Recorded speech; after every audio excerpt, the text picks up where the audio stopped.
All right, welcome in everybody out there. Thanks a lot for being here on Friday night. Hope everybody's having a great Friday night, and we like having each and every one of you coming in here.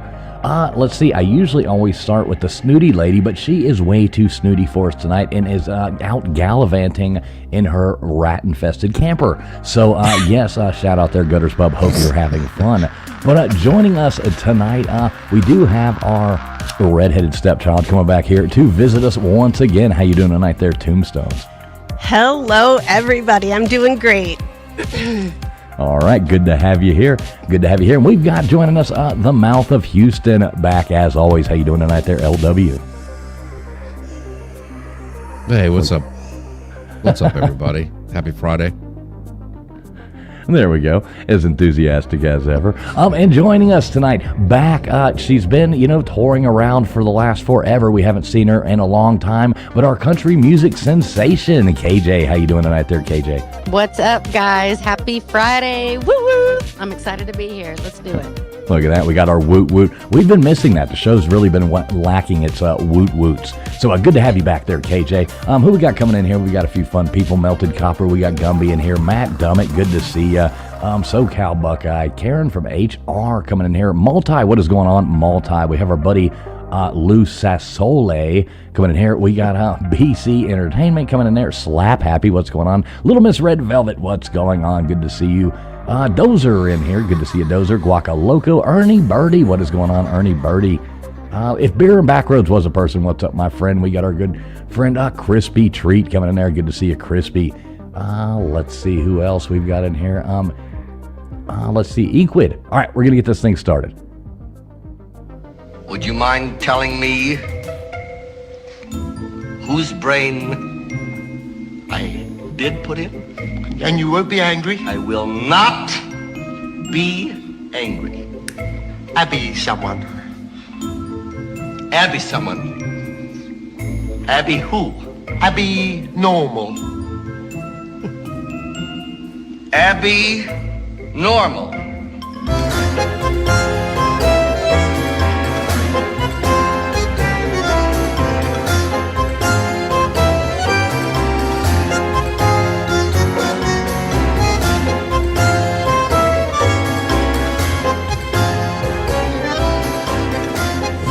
Listening to the ASN Podcast Network.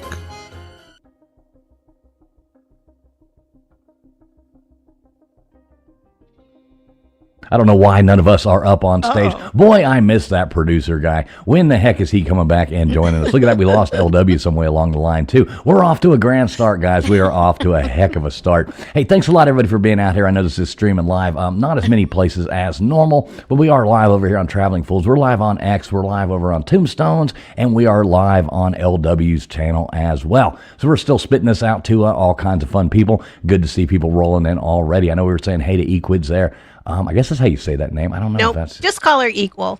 Equal, okay, yeah, Equal. Yeah, you got to correct me on some of these. Yeah. I'm not jive and hip like some of you cool kids are. Yeah. Not down definitely with it. not. Definitely not hip. Yo, jive turkey. I'm the old jive turkey coming at you. Let's see who else we got in here. Joey Foster. What's going on, Joey Foster? Hope you're doing well. He says I was just looking into. Let me pull this up. I was just looking into today's release. Now I can come here for my latest UFO news and more. Exactly, Joey, exactly. We got a little bit on that. It's just not as exciting, but we'll get to that. We will get to that here in a moment. Good to see you there, Melted Copper. Hope you're doing well, my friend. Let's see who else. We got Dispatch in here. Good to see you, Dispatch Center. As always, buddy, Beer and Backroads in there. Yeah, if I miss your name, not doing it on purpose, but scrolling down here to the bottom so I can get caught up with the chat. We'll say hey to people all night long. We got Melissa with One Assassin coming in here too. Real quick, matter of point here before we get going on any of this stuff. Everybody knows Nathan's normally on here with us. Everybody please keep Nathan in your prayers and his mother as well. They're going through a tough time right there. I'm not here to disclose people's personal business, but they could use your prayers. So if you're a praying person, shout out Nathan. We love you, buddy, and miss you and hope everything's doing okay. So yeah, y'all please keep Nathan and his mother in your prayers. So for sure. Right, exactly. You back with us, LW? We thought you flipped the board and quit already. Yep. No, right when you were doing the introductions, my computer froze up, and I had no idea if anybody could hear me, so I just restarted it. Sorry about that. Oh, that's okay. We thought maybe you just had one of those little glitches and just said, I just flipped the whole board and ran off on us and said, screw you guys, I'm going home. Well, the night is young. The night is young. Give them 15 minutes. So KJ, before we get going, you've been touring around doing a lot of singing, going all over. You were just in Florida. Tell us about you did a national anthem at some kind of Bass Pro Shop event or something like that as well. So how did all that go? It was really good. It was really hard because I had to be there at like 5:45 in the morning, and I had to sing at like 6:10. So I had to get up at like 3:45, 4, and start working my voice because I'm like, I've never sang that early. I mean, I've sang that late. No, I'm just kidding, but not that early. So yeah, it was a lot of fun. It was super cool. It was really beautiful. It was a really nice morning. And I'm not used to being by the lake that early, so it was really cool. Yeah. Normally if you were at the lake at that point, it would be like you'd be at the lake that late. I hadn't been to bed yet. Right. One of those, yeah, so this was new. Yeah, that's one thing. Like, if you're going to get me out of the house really early in the morning, that's one way to do it is fishing. So, yeah, that's, I guess I bet I've never gone fishing. I bet it's super cool. It was really pretty. It was neat. Yeah, so everything else, and then you went down to Florida and all that jazz. So yeah, sounds like you've been gallivanting around almost as much as Gutters. You need to get you one of those, rat poop infested campers we have too. One. Oh, you do? You have one. That's right. I forgot about that. That's funny. We chased the mice out. How about Toombs? How's your week gone for you? You living life good? Yeah, living large. That's all I do. It's just been busy. End of school year, so woo woo. Yeah. Or wait, that's KJ's thing. So yeah, but I'm still excited. Anyone can woot woot. Summer break. It's a feel good thing. Is almost here. Thank there God. You go, LW. Your turn to woot woot, LW. Woot woot. Woot. There we go. We got the woot woot out of them. Mine are so lackluster and unenthusiastic. Woot woot. Yeah, that was a hell of a woot woot. I'm not even going to try to follow that one up. So yeah, once again, guys, thanks a lot for being here. Everybody out there watching, please make sure you have hit the thumbs up no matter where you are watching at. And hopefully we got a good one. We're going to drop the line probably a little bit early tonight and let some people call in. Kind of just wing this one. We're, kind of had some other plans, but with, stuff going on right now, we're just kind of winging the show tonight. And we're going to have fun. So we're going to talk about Tombstones. Take it away. No, you did not. That's good. Don't do that. Okay, I'll give an introduction. So, better. Well, first off, we'll talk about these UFO files that supposedly came out today. Did you look at any of those? Anybody check those out? The new releases and stuff? I forgot about it. Right. It was so lackluster that nobody really did. So I watched some of the new videos earlier, and they're just like the other ones. You can kind of, it's a bunch of black and white stuff that you can kind of see something in there, and you're like, what the heck is this? Not exactly anything, no little men dancing around. We didn't see, the big spaceship coming out with a, Klaatu, Marada, Nikto, for days the Earth stood still and all that jazz. So it really isn't, to me, I'm sure there's a lot of stuff to read and all that, but I have trouble reading, so haven't quite been able to dive. Did you look at any of that stuff, LW? Words are hard. Yeah, I think my woot woot was a lot more interesting than those files. A lot of it was old stuff, right? That they had already released, and that one thing that they said was like some sort of something from the Bible or something like that. But then you could see the parachute in the background. Right. Yeah, and so I heard somebody talking, and it was they had interviewed somebody that was on the inside, a congressman or somebody about that, and they were even saying to expect a lot of propaganda coming out with this, and expect a lot of stuff that's obviously not real, to confuse people and so I'm thinking we're going to get, it's going to be like anything else. This is going to be a bunch of nonsense. I mean, I hope to see it. I mean, I hope we get to see. I mean, I want to see the spaceship. I want to see the little green men. I mean, there was a couple cool shots of things going underwater and stuff like that were pretty neat to look at. But it's shot with such a bad cameras and all that, which is, I guess, how they use, when they're actually filming in those jets and stuff like that. They're not using the same kind of cameras that we are using. But still, you would think, that we could get better stuff. It was like, this was shot in March of 2026, and it looks like, it's on some reel-to-reel from, you're about to see some guy come up with the, oh, hello, and it's like the music starts going, and you have Charlie Chaplin dancing out there with his little mustache and stuff. Yeah, it just doesn't look like what we would expect to see. Hey, what's up, One Take Adventures? Good to see you coming in here. Let's see who else. Another good friend of ours was in here. We got Scooby in here. Good to see you, Scooby. Oh, Dead Fish. What is going on, Dead Fish Cheese Spread? I love that name. That Good to see you, brother. That's hilarious. But yeah, when it comes to that stuff, I go by pretty simple rule here. I want to see the stuff that they don't want to show us, and anything they do want to show us, I assume is crap, BS. I think that's pretty safe to say, would you? Yeah, I would 100% agree. I would 100%.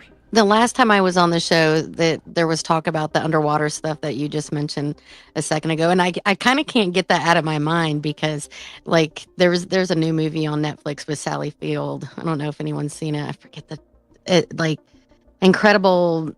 Someone's gonna. I don't know. Anyway, it's really cute, but it had a lot of underwater scenes, and it just.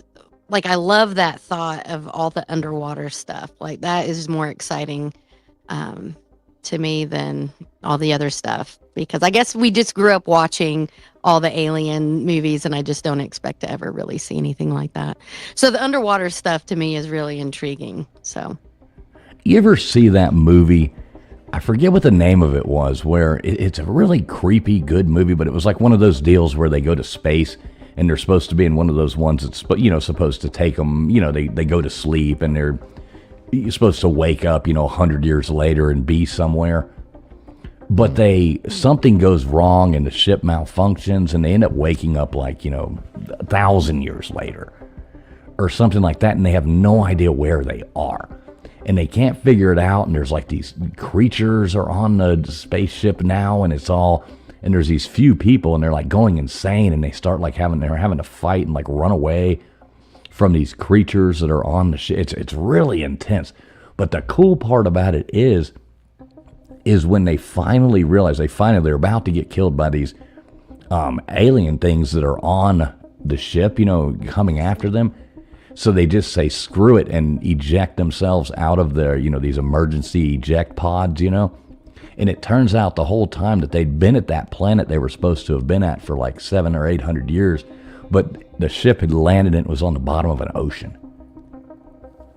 And the things in the creatures in there were evolved humans that have evolved to live in the spaceship, and we're like, it's really creepy. It was a good movie. I forget what it was called. What's up, Snooks? Good to see you. Yeah, that sounds. Angela Wilder. Somebody in chat just familiar. put it. I think, is it Scooby-Doo said Passengers? Is that, that sounds... No, it wasn't Passengers. No, I forget the name. It's got a weird name. But it was I thought you were going to say the cool part when they were 1,000 years ahead, that they ran into Keith Richards. Right. That's awesome. And he still looks the same. And remarkably bright creatures, Melissa. Yes, that's the one I was referring to. But I want to know what the one you're talking about is, because it sounds so familiar. It seems like the name. Really it seems like old. it started with a P, if I'm not mistaken. It's got a weird name. It seems like it started with a P.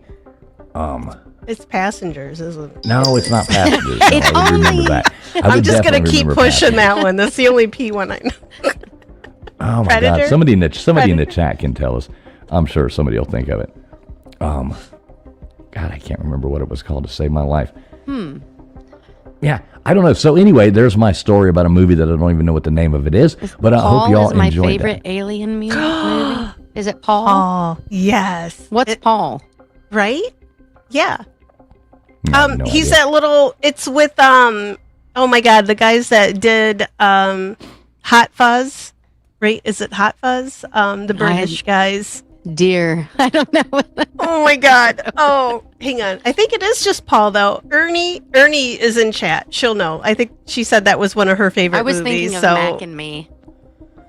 Mac and me. Oh Lord, here we go. We're going off the rails. You're going to be talking about Sorry. that.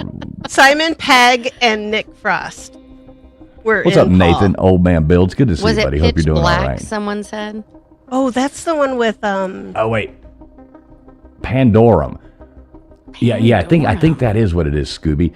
I think it's Pandorum. I'm gonna look that up. That's I think is what it was called, Pandorum. I think you're right on that. I know it started with a P, and I think that's right because it was an odd name.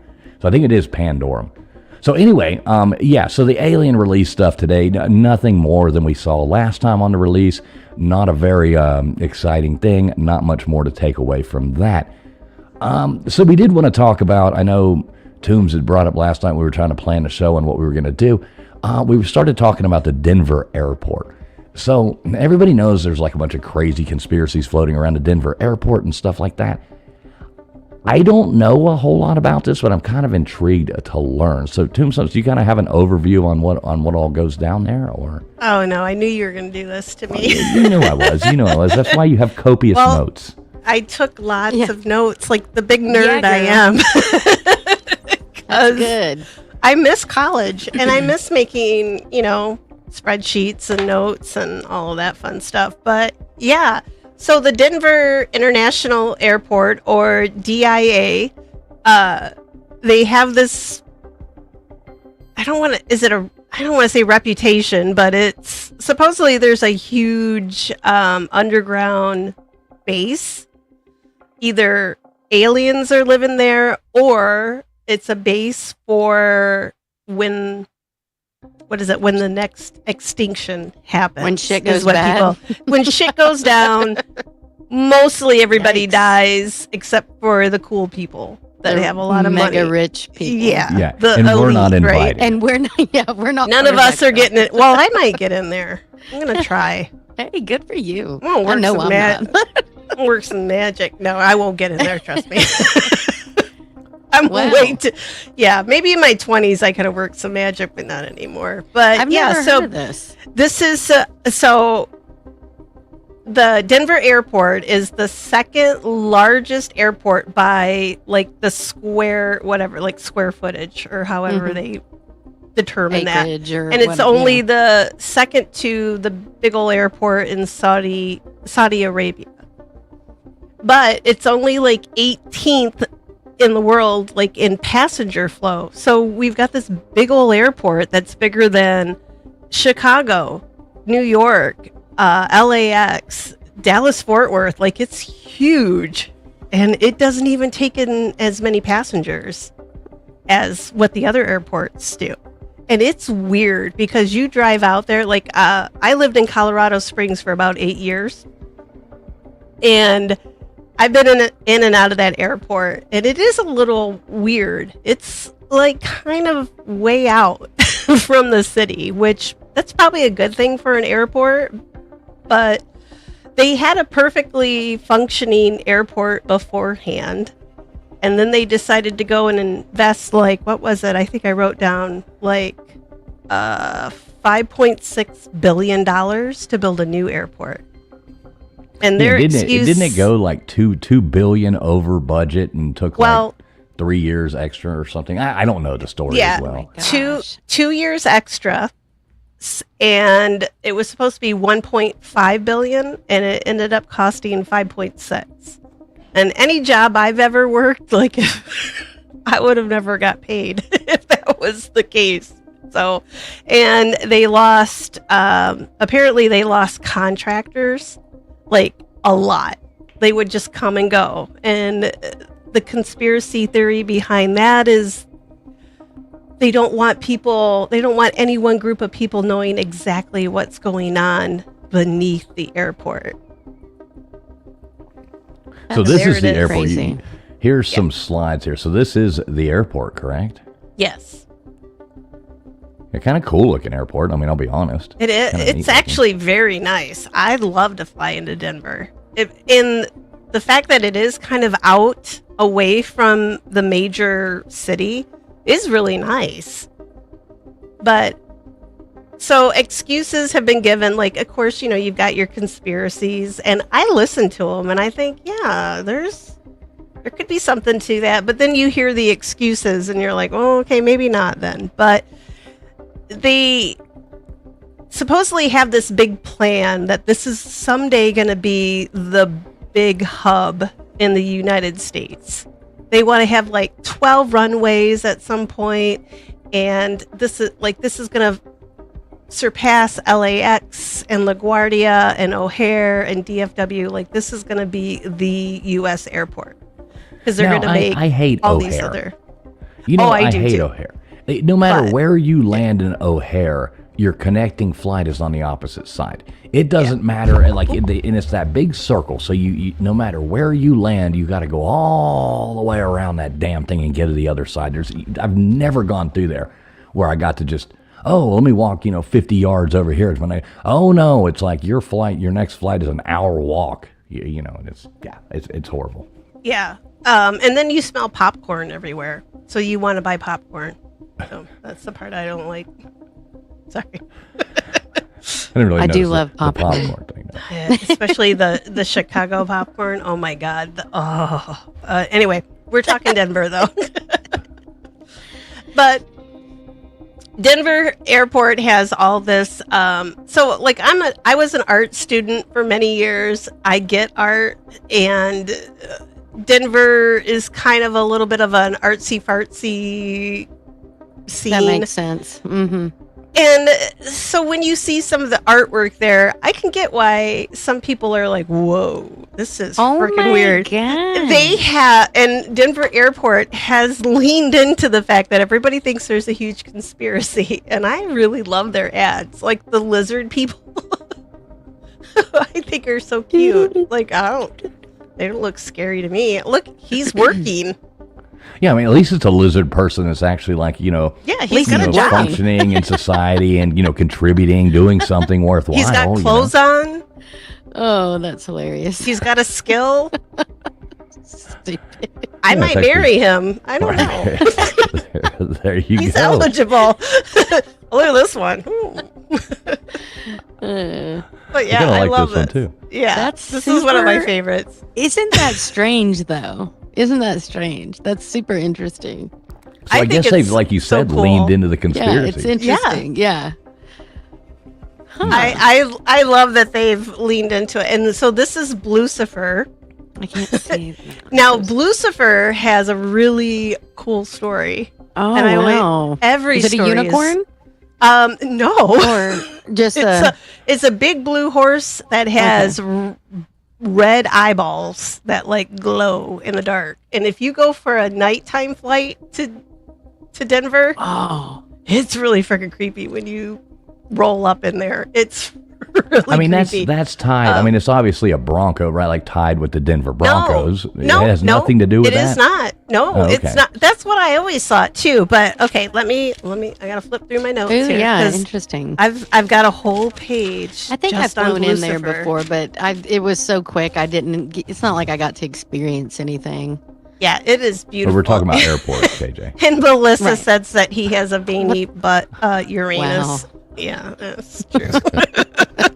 He is anatomically correct. I'll just put that out there. But his name Wow. is the Blue Mustang.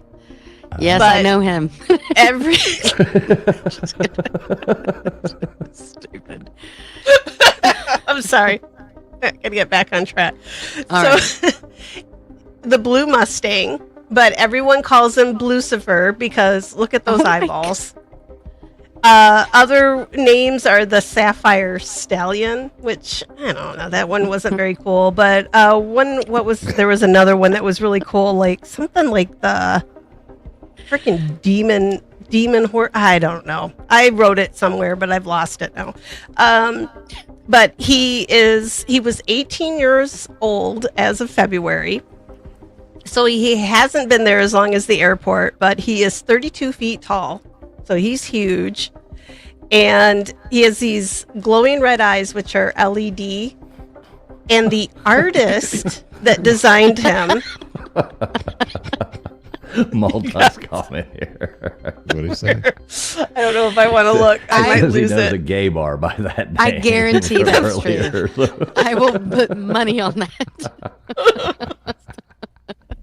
That's silly. Oh my gosh. Yeah. I gotta collect myself. It kind of reminds me of the horse from, in Darby O'Gill and the Little People, when they're up on the mountain and, the horse up there with the banshees coming, and his horse jumps up and he gets, like, possessed in the lightning. It kind of reminds me of that right there. It's bringing back childhood terror. Yeah. It reminds me of the Kelpies in Scotland. If you guys have ever seen the Kelpies, Duke and Baron, they're these big horse heads that are in Falkirk or near Falkirk, and yeah, they're huge statues. They're a big deal. Look them up. They're very beautiful. But that's what this kind of reminds me of. But so the artist who designed this, his name was Luis Jimenez, and he died in 2006. When he was sculpting this, one of the sections that was like, this thing weighs like 9,000 pounds. And one of the sections fell on him and severed an artery in his leg, and he died Oh my while he was gosh. still making this. So this thing is cursed because even I think there was a video I watched with like whoever runs the airport, the director or whatever, he's like, yeah, we're not moving this thing. It's here forever. Like, we're not touching it. It is forever. And then the artist, his family came along, and in 2008, that's when Lucifer was finally installed. But it was after the death of the artist. Oh, So, Lord. yeah, it was pretty crazy. So, Death by Lucifer. Well, and what is this? Melissa said I stood under his package. Oh, So- man, and Bill wants to know if he it's a died of male. blue balls. Yeah. I have a feeling. Jeez. Oh, my God. This But is Lucifer is my favorite thing about pulling up to that airport. Like, it's so cool. Like, yeah. I always Wow. thought it was Denver Broncos too, but Yeah. not. yeah, that's interesting that it's not the Denver Broncos. It's probably some symbol for something weird we don't know about. Mhm. Well, apparently the red eyes are supposed to be, well, Mustangs represent like the wild horses across the plains, Colorado, all of that stuff. But You just wrote a country song. I think The I wild did. horses across the Wow. plains I think in that's already- Colorado. I think that's already a song. Well, there's a wild no, but you can look. You just wrote I'll it. write a new one. I'll write a new one. Here I go. Man, the chat's on fire I got more here paper. The chat's on fire here tonight with the bad comments. I love it. I knew hilarious. Lucifer was going to be a hit because I know Melissa loves Lucifer, so yeah. But so the red eyes are not supposed to be demonic. But they're red and glowing. They're red and they're glowing. I mean, pick a different color. But Right. the artist, I guess his anyway, father, it'd be like it. the artist, his father owned a neon sign shop or business or whatever, and so this is supposed to be his tribute to his father, I guess. But I don't know. Pick a different color. Make them blue. Make them blue. Like Right? the rest of Anything. the horse. But yeah. All right, so moving on from blue. Oh, here's another Lucifer. Look at this guy. Yeah, he's getting. Yeah, no, look at- oh no! Oh, He's He's creeping coming up for on wow. you now. us. He's Yeah, getting closer. Look at the eyes during the day. Yeah, Those are scarier. I don't like this horse anymore. Yeah, I'm more scared now. Wow, look at that picture. That's Okay, here incredible you go. with the Moving mountains. Oh yeah, because this one isn't scary. Okay. And so Is that in the airport? yes, Shut and up. yeah. What? People are very disturbed by this. I don't know why, because it looks fine to me. But I mean, gotta what flip is it supposed to be? So there's two murals by the same artist, and I flipped too far. Hang on. Oh, Dead took- Fish said they took this down. Maybe they So did. only temporarily. It's going to go back up because they're renovating and they're adding on, and they're coming back. So they're only temporarily down. So whenever they finish that new terminal or whatever the hell they're doing to it, these will go back up. That is the plan. What is the represent? Like, what could this possibly I know. represent in a positive manner? Well, so the artist, his name is Leo Tanguma, and he is, according to his website, he is a Chicano muralist. So he is a local Denver artist. And there's two parts. So he has two murals. Is that like a banana artist or what are you talking? Yeah. He paints with banana, whatever. Each one of these is split in two. So there's two murals. They're split in two. So there's 4 separate pieces. And they have them lined up on the walls. So there's like a walkway in between them. So you do get to see them separated. This one is, if I'm not mistaken, let me look up here. I have the full name here somewhere, and I don't want to get it wrong. But it looks really, a lot of his work is, you really have to interpret this the right way. Because, yeah, like, even as an art student, I would have looked at this and gone, what the? Let's see what, everybody interpret this in the chat. Yeah, everybody look at this because... It seems to be a blown up building in the back. Yep. A soldier with an AK-47 with a skull and a gas mask with a sword. Yeah. Of children laying in fear in some hole and mothers crying, holding their dead babies. A dead baby. Right. There's a caravan of people exiting. At least there's a rainbow. Oh yeah. We do have the rainbow going for us on this. It is called, oh my God. See, this called is something live. Stupid like climate change or something? Yeah. How did you know? Is it really? No. Oh. How dare you? So this one is... How dare you? Oh my God. This one is Children of the World Dream of Peace. Oh my gosh. That is so like...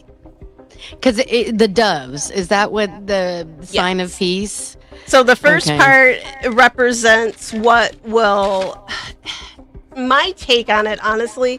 So if you see the other part, I think what it represents is more, one side is going to be like, when you have war, what's left over on the one side that's been beaten, right? The side that didn't win. There's destruction, there's dead people, there's hollowed out buildings, all of that. And then on the other side, you have everybody like, yay, peace, and they're celebrating. So I think we can, is that the next slide? I'm not sure. Let me hit it. Let's There's see. another one. Yeah, let's see what. Nope, not that one. That's a really sad one. Oh, here you go. Here's the happy Is that people. Yep, that's the happy side. So this is on the left-hand side, and then the gas mask guy is on the right-hand side. And if you look at the bottom, the gas mask guy is conquered. Right. And then the doves are sitting on top of him. But you can look at it one of two ways. This could be the first scene where he's just kind of lying dormant, and then he comes back. So there's a lot of ways that this can be interpreted.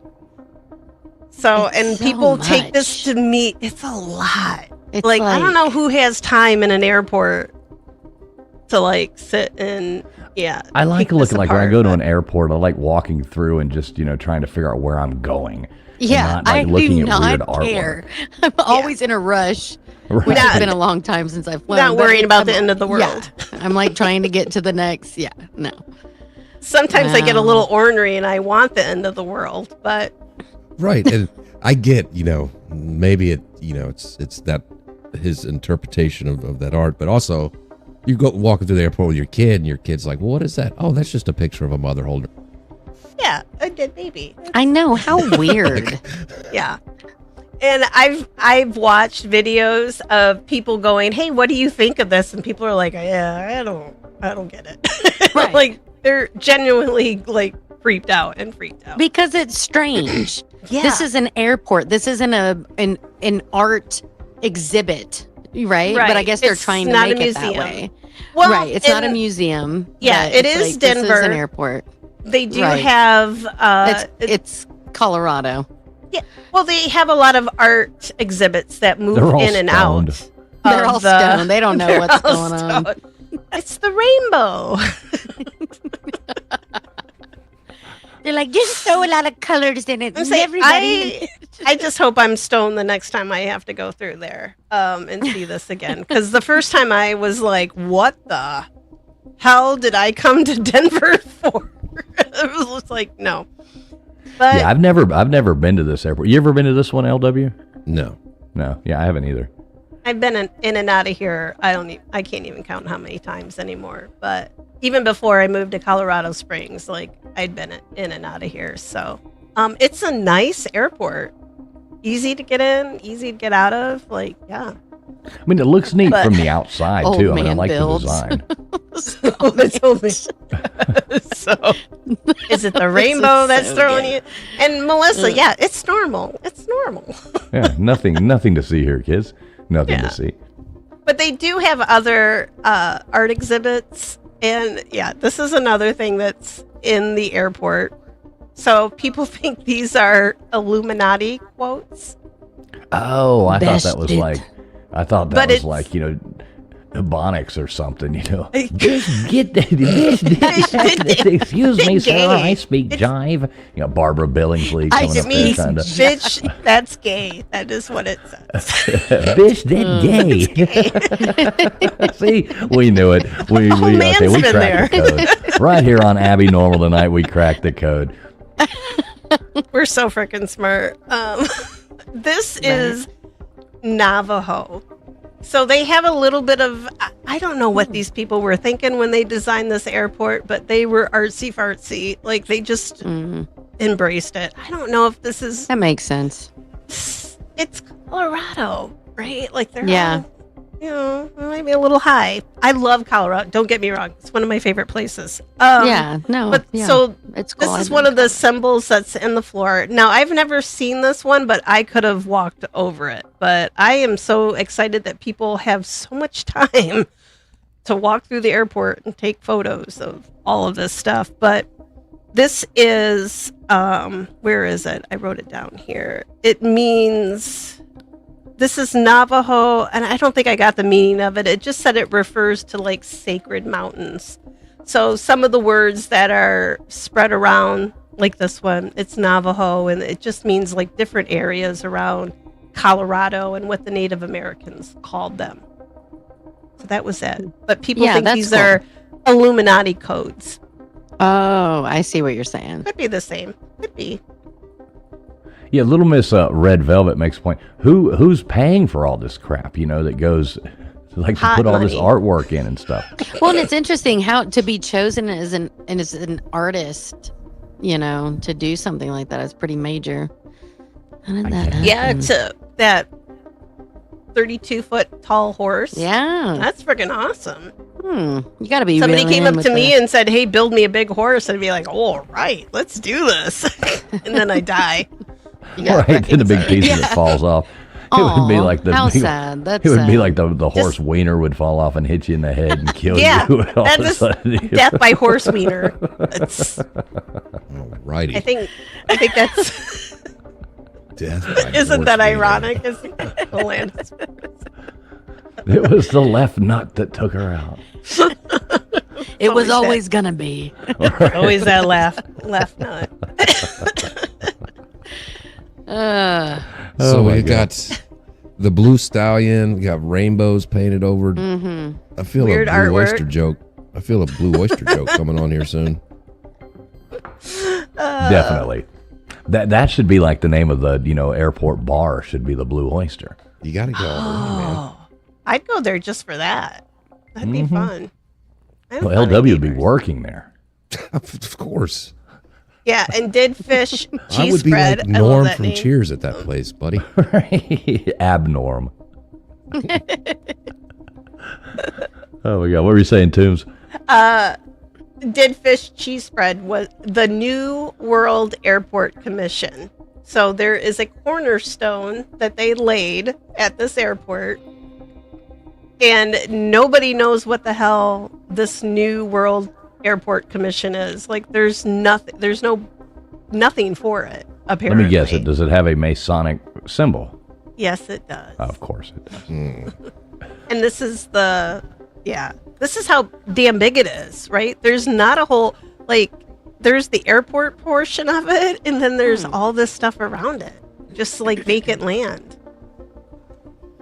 And it's how many acres? I'll find it eventually here.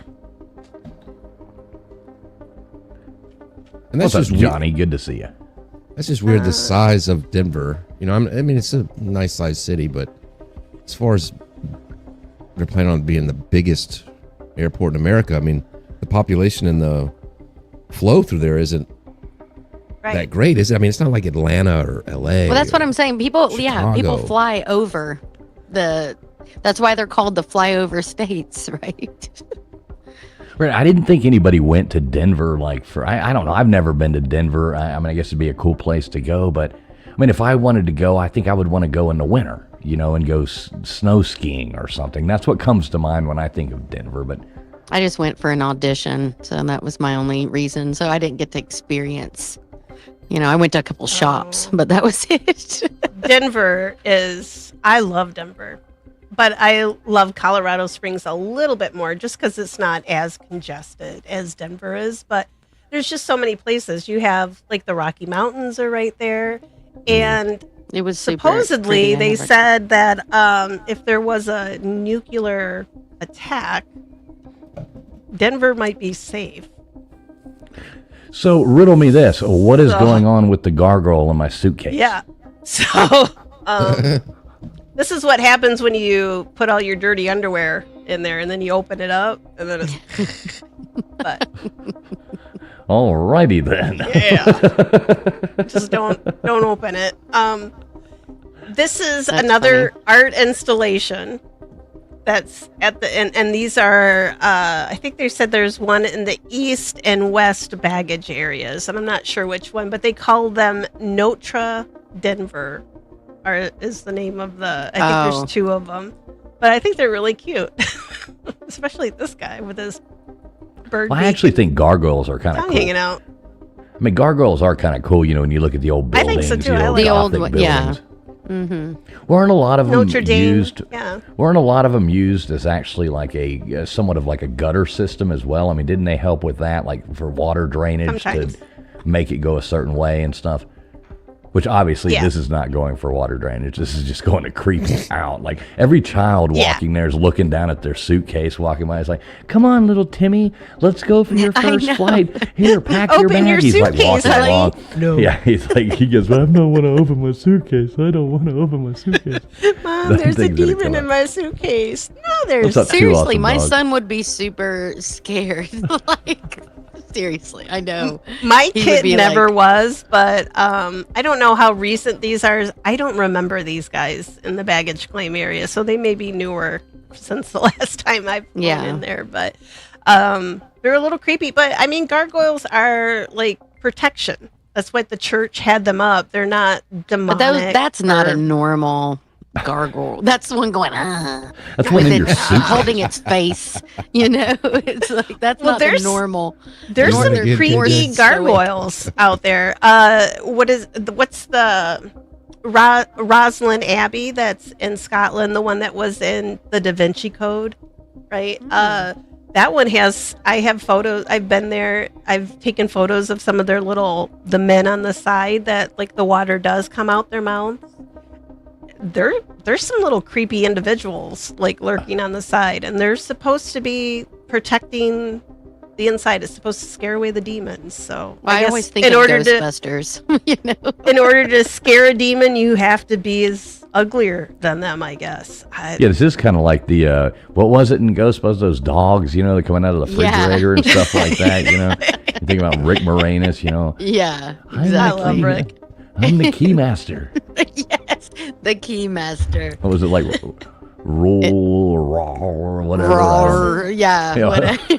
whatever the hell they were. And Sigourney Weaver, which we were talking about her a few weeks ago. So. She was so hot in that movie. You see, even Little Miss Red Velvet says former cabin crew flew to many airports. This is just weird.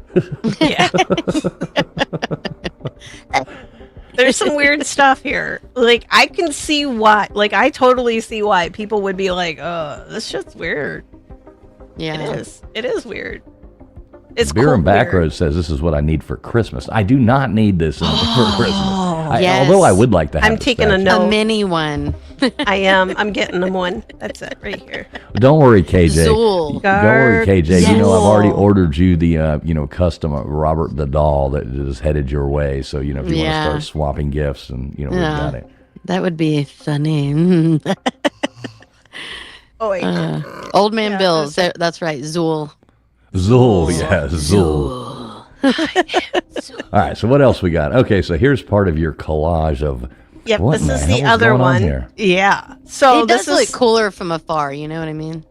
yeah. That way This you're not one paying is too much detail. this is this is the least shocking of the two. Like, you'd really have to go up at. Well, I don't know. If you look at it really close, so the left hand side is a little.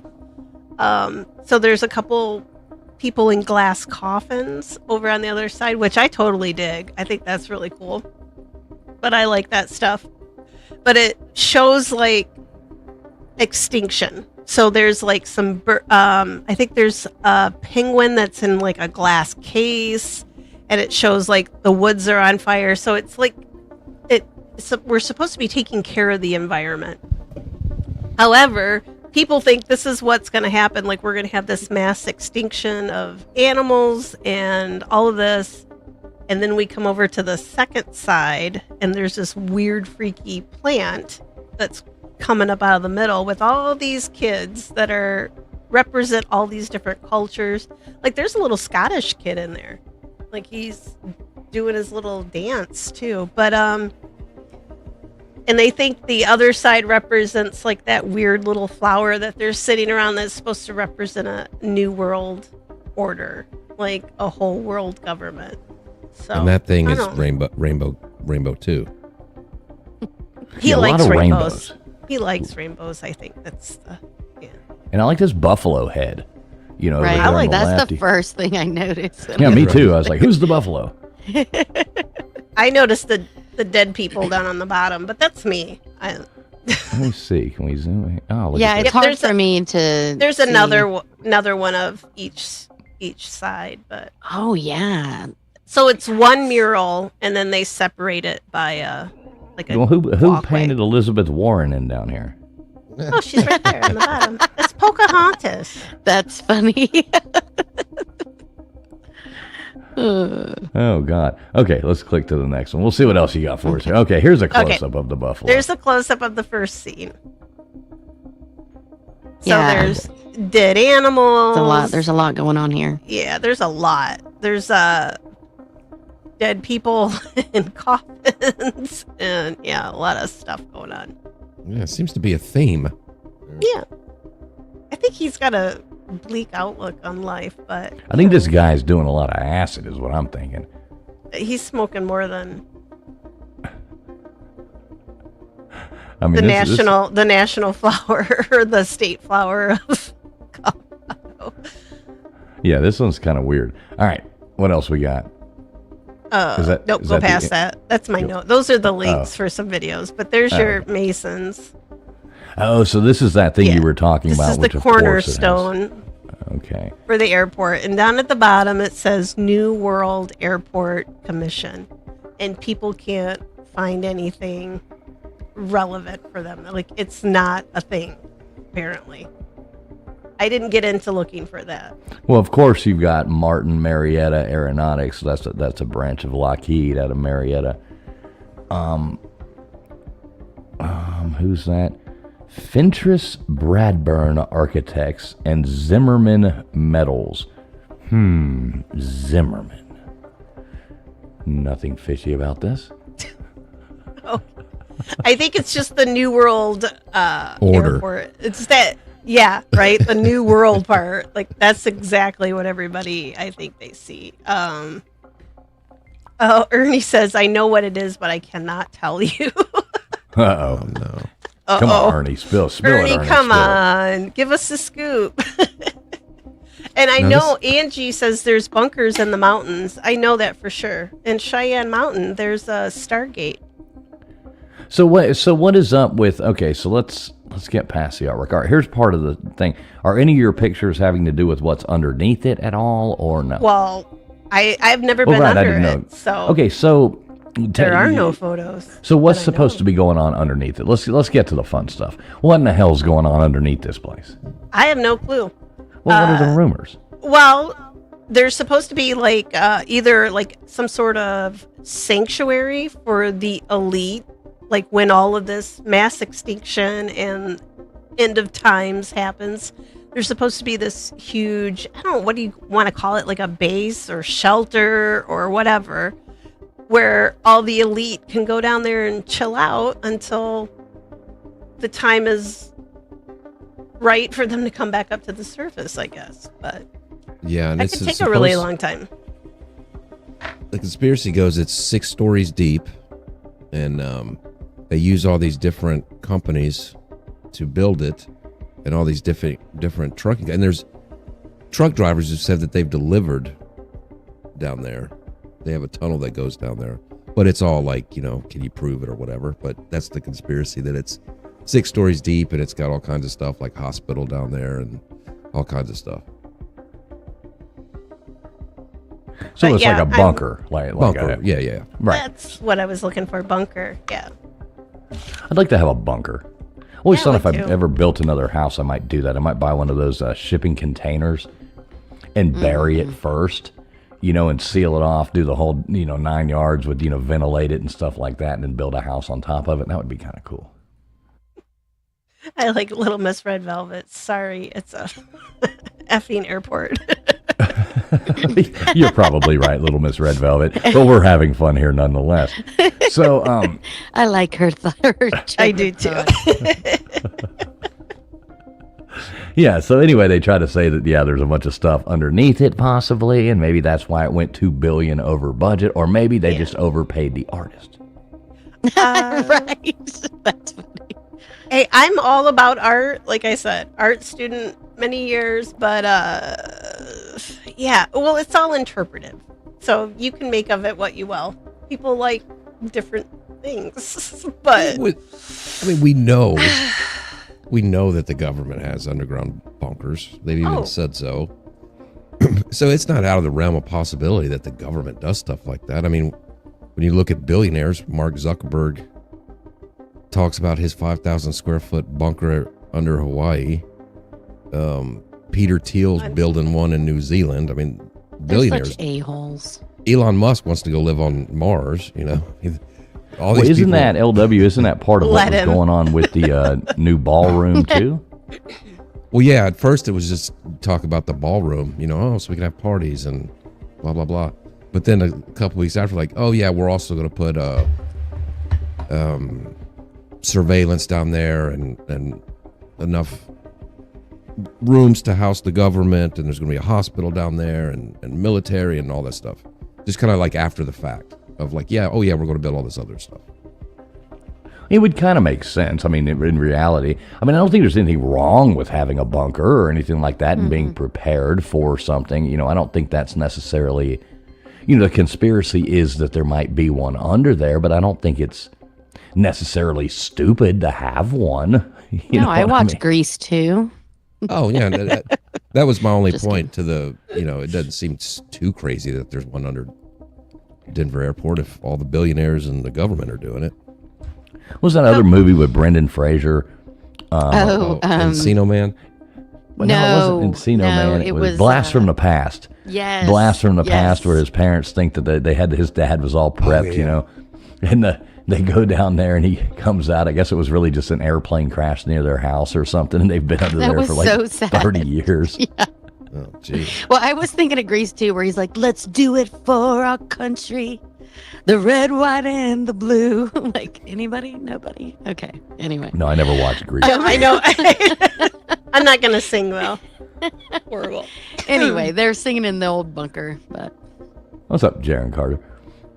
Yeah, yeah. that's. I mean, it's interesting. If you have the money to do a bunker, cool.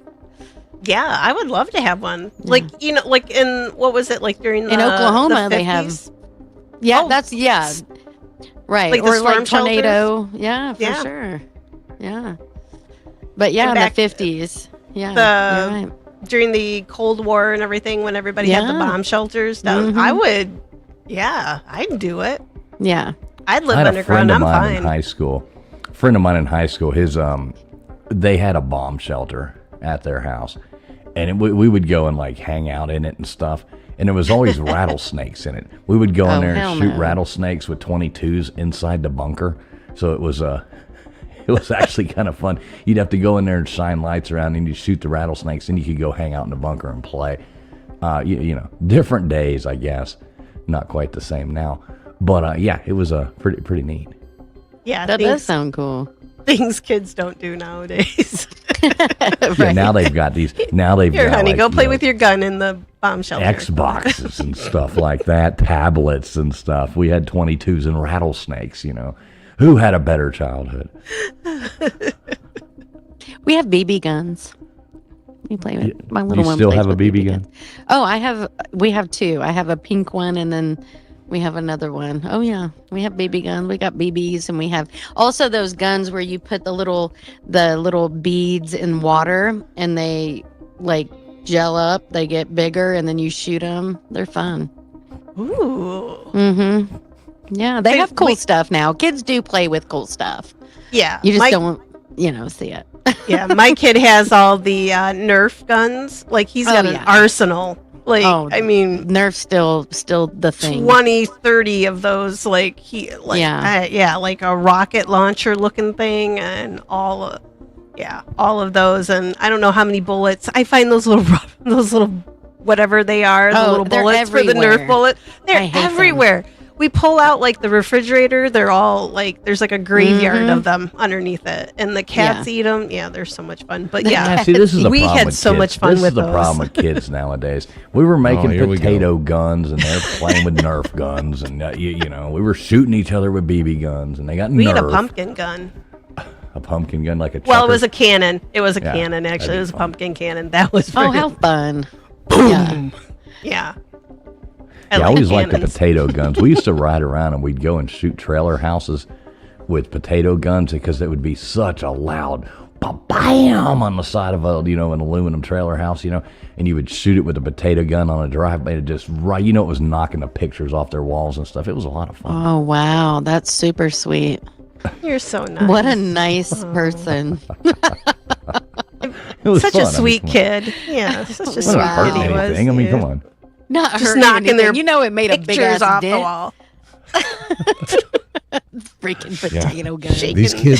These kids just don't know the good old days of I having know. having a jeez. cousin These kids who are died having of. fun playing with Nerf.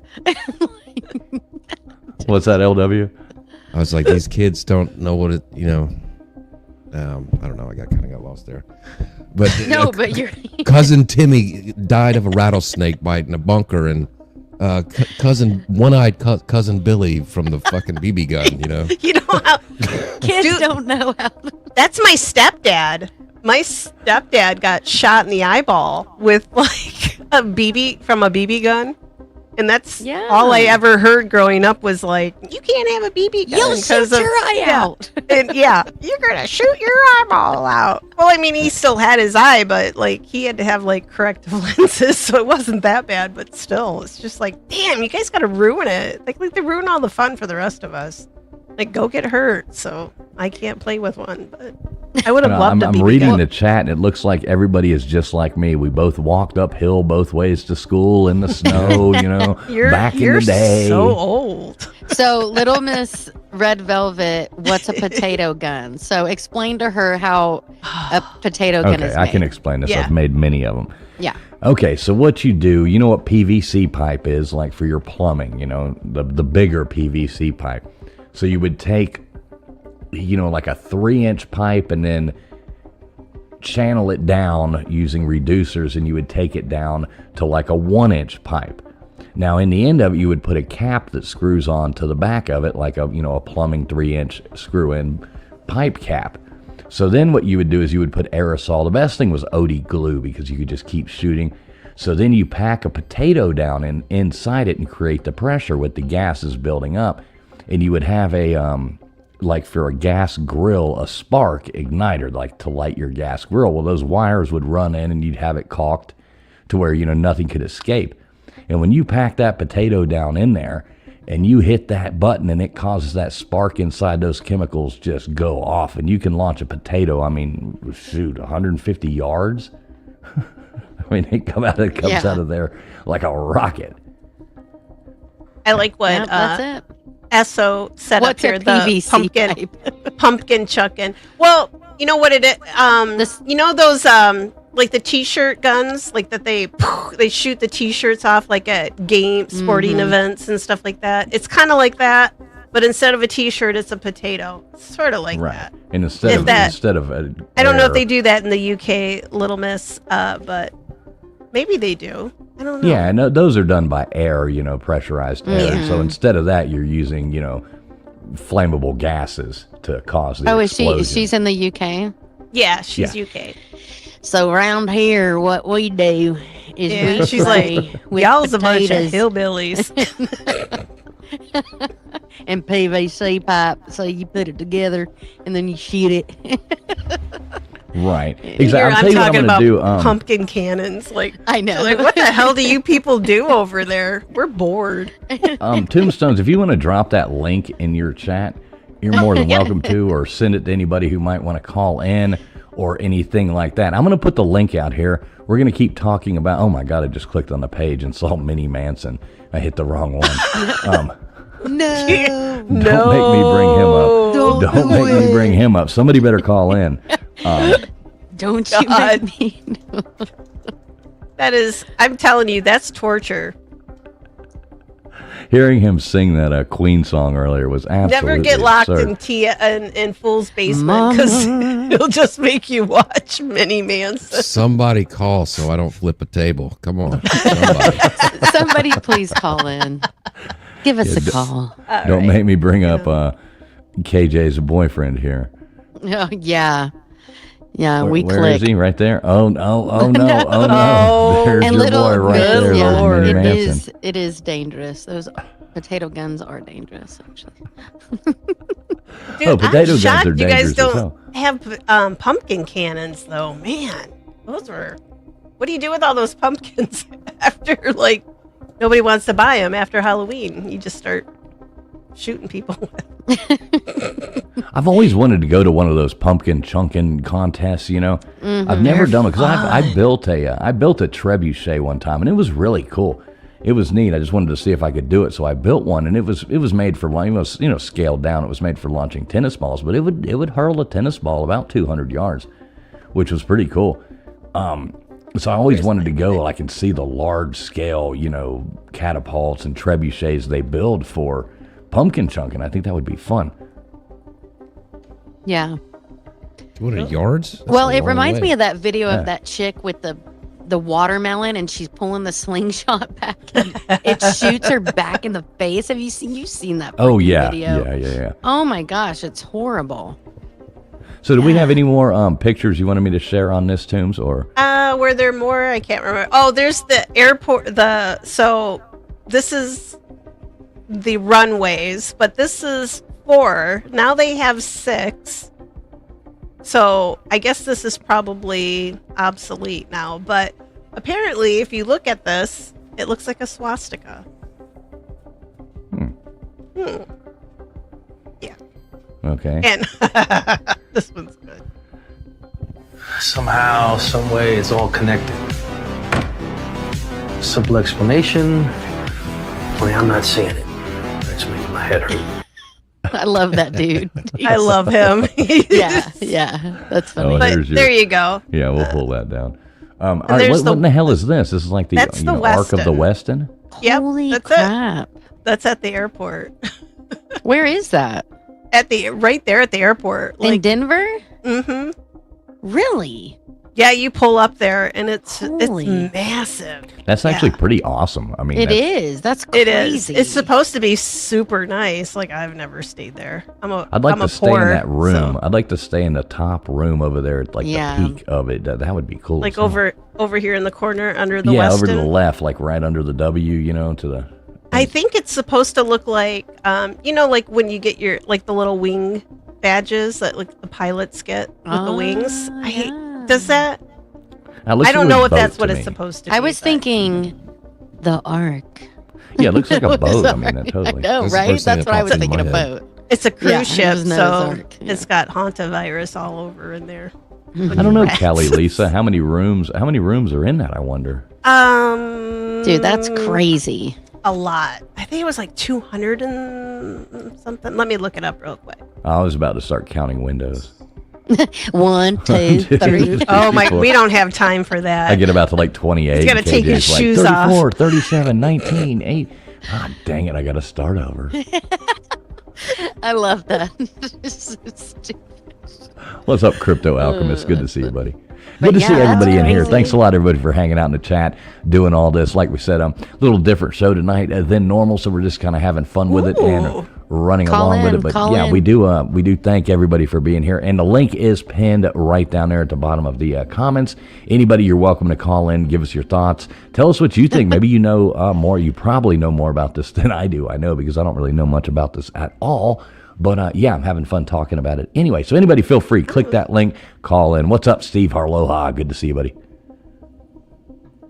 Yeah, I got a couple Aloha. girls over in my chat. They're in Colorado.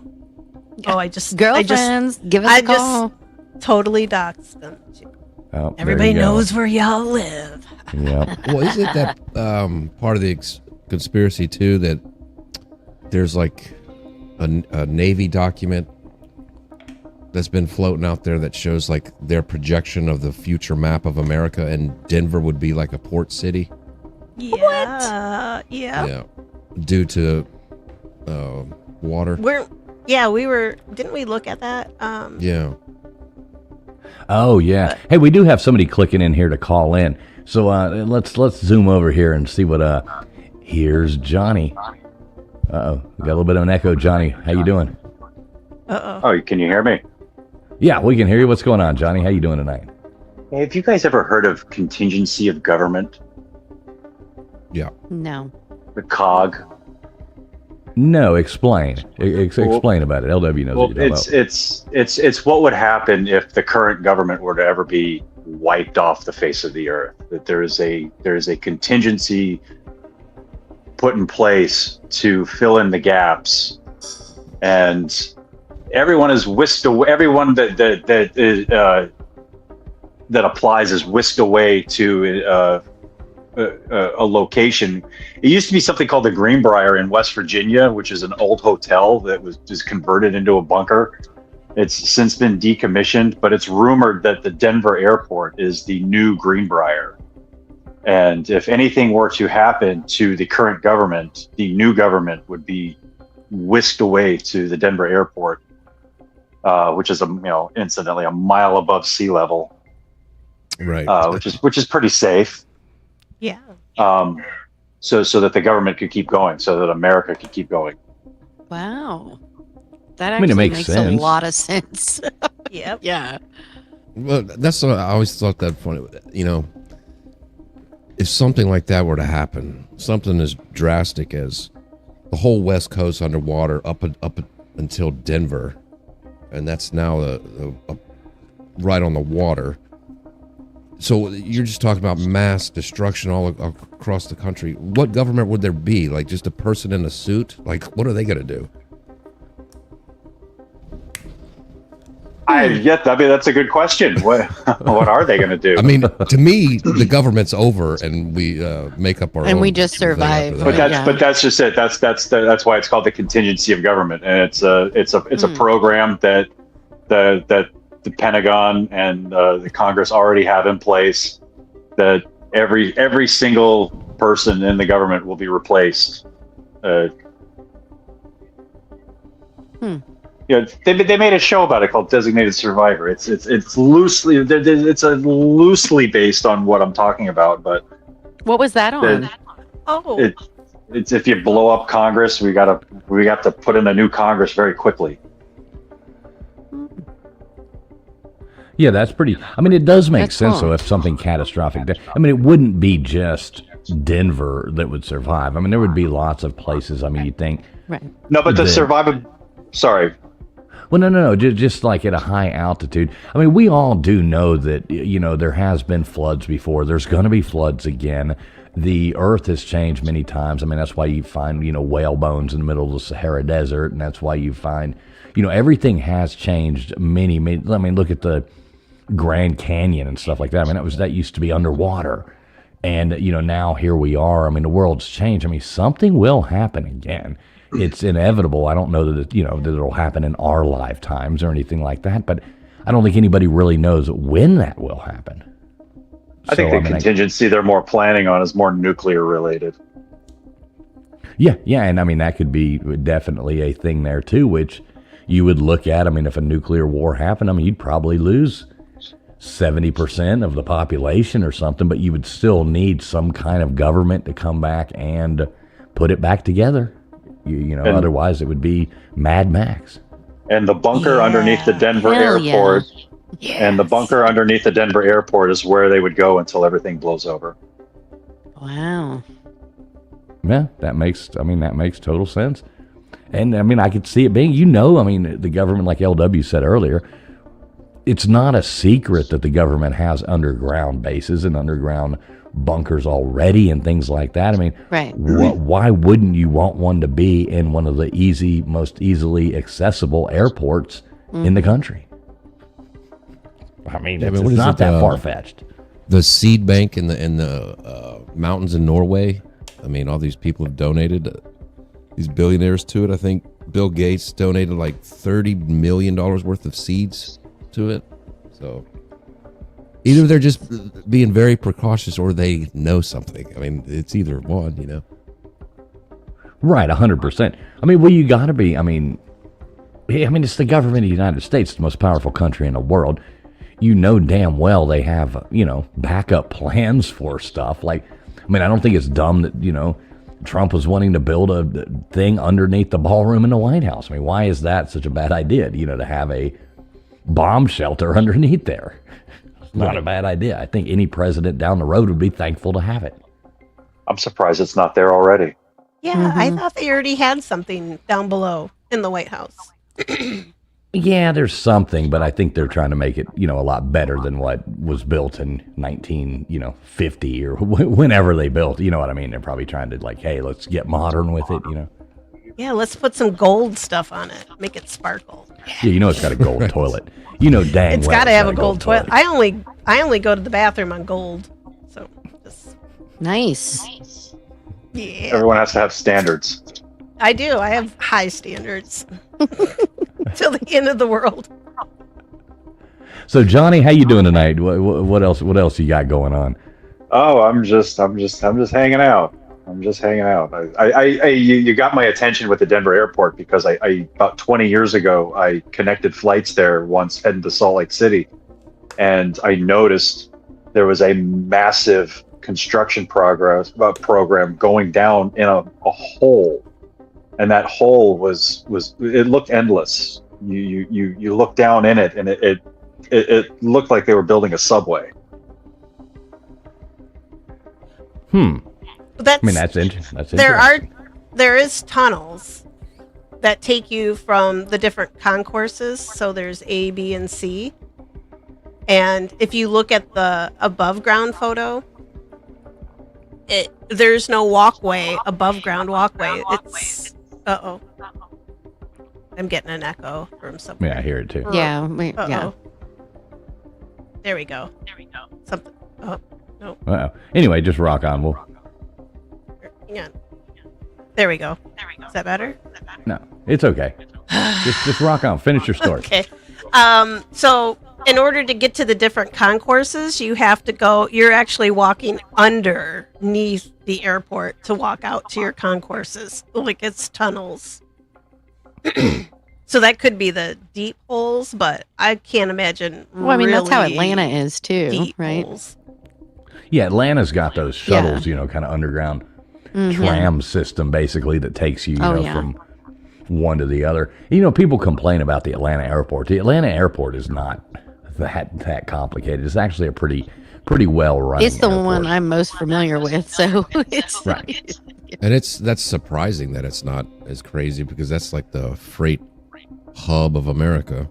Yeah, it's the busiest international airport in the world. So it's, more passengers pass through it internationally than anywhere else in the world. So, yeah, you think Sorry, we have international two gutters in the back. So let me Two pull that one off gutters? here. Well, both of them are. Yeah, maybe that was the one that was echoing. So maybe I removed the one. So Johnny, brother, what else you got for us? Well, that's all I got. I appreciate you taking my call, but that's why I think it's there. That's why I think what I think is there and why I think it's there. So appreciate it. Thank you for having me, and I'll talk to you later. Hey, man, as always, thanks for calling in, brother. We appreciate you being here. Okay, so we got Gutters, the glamping lady, checking in with us. So that's who was echoing earlier, was Gutters. How you doing tonight there, Gutters? Now she's not even going to talk to us. Oh, she's just blessing us with her presence. What a Right. tease. Yeah, Oh, my she's not God, going what to a talk tease. to us. Just be here. What a All tease. right, All right, Robert, can you come back? Okay, so I'm going to pull this. I guess this was the last slide. It doesn't give me another one. So I'm going to pull this down. Boy, I miss having Mr. Producer here. Oh, check it out. Look, we got two people coming in here. Uh-oh, we got another one. Hey. What's You're up? echoing You guys really were talking about big blue balls without me. That wasn't fair.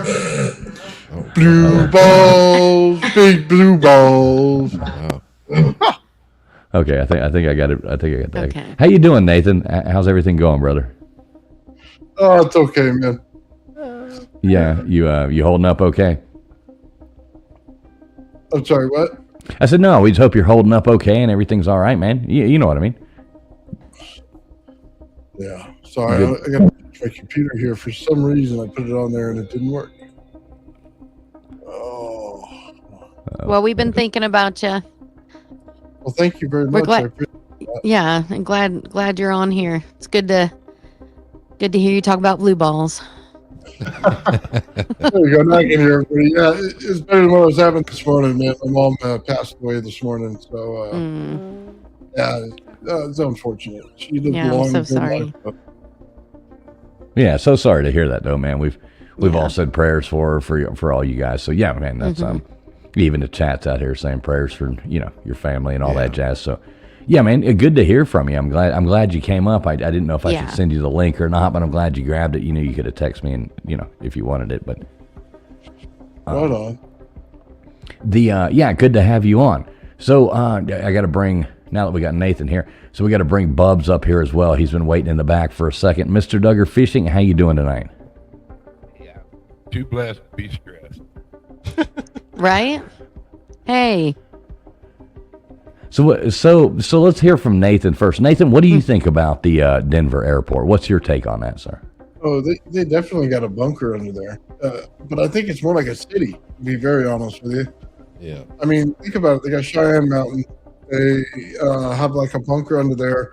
It's a mile high, so if the water does come up around the entire United States, it would be the one place that you'd be able to go to. So it makes perfect sense why it'd be there. Right. And it kind of makes sense too, like we were talking about, with all the different runways coming in and all the different stuff. And it's not, it's kind of in the middle of nowhere, outside of town, all that kind of jazz too. I mean, it doesn't look like, from those pictures, it doesn't look like it would be that hard to isolate that area and, keep it under control. There's absolutely nothing out there, really. There's like a couple tiny little, I wouldn't even call them towns. That's probably because the artist was so terrible. Oh my God. Right. Those pictures are horrifying. That was like scare away anybody to go to the airport.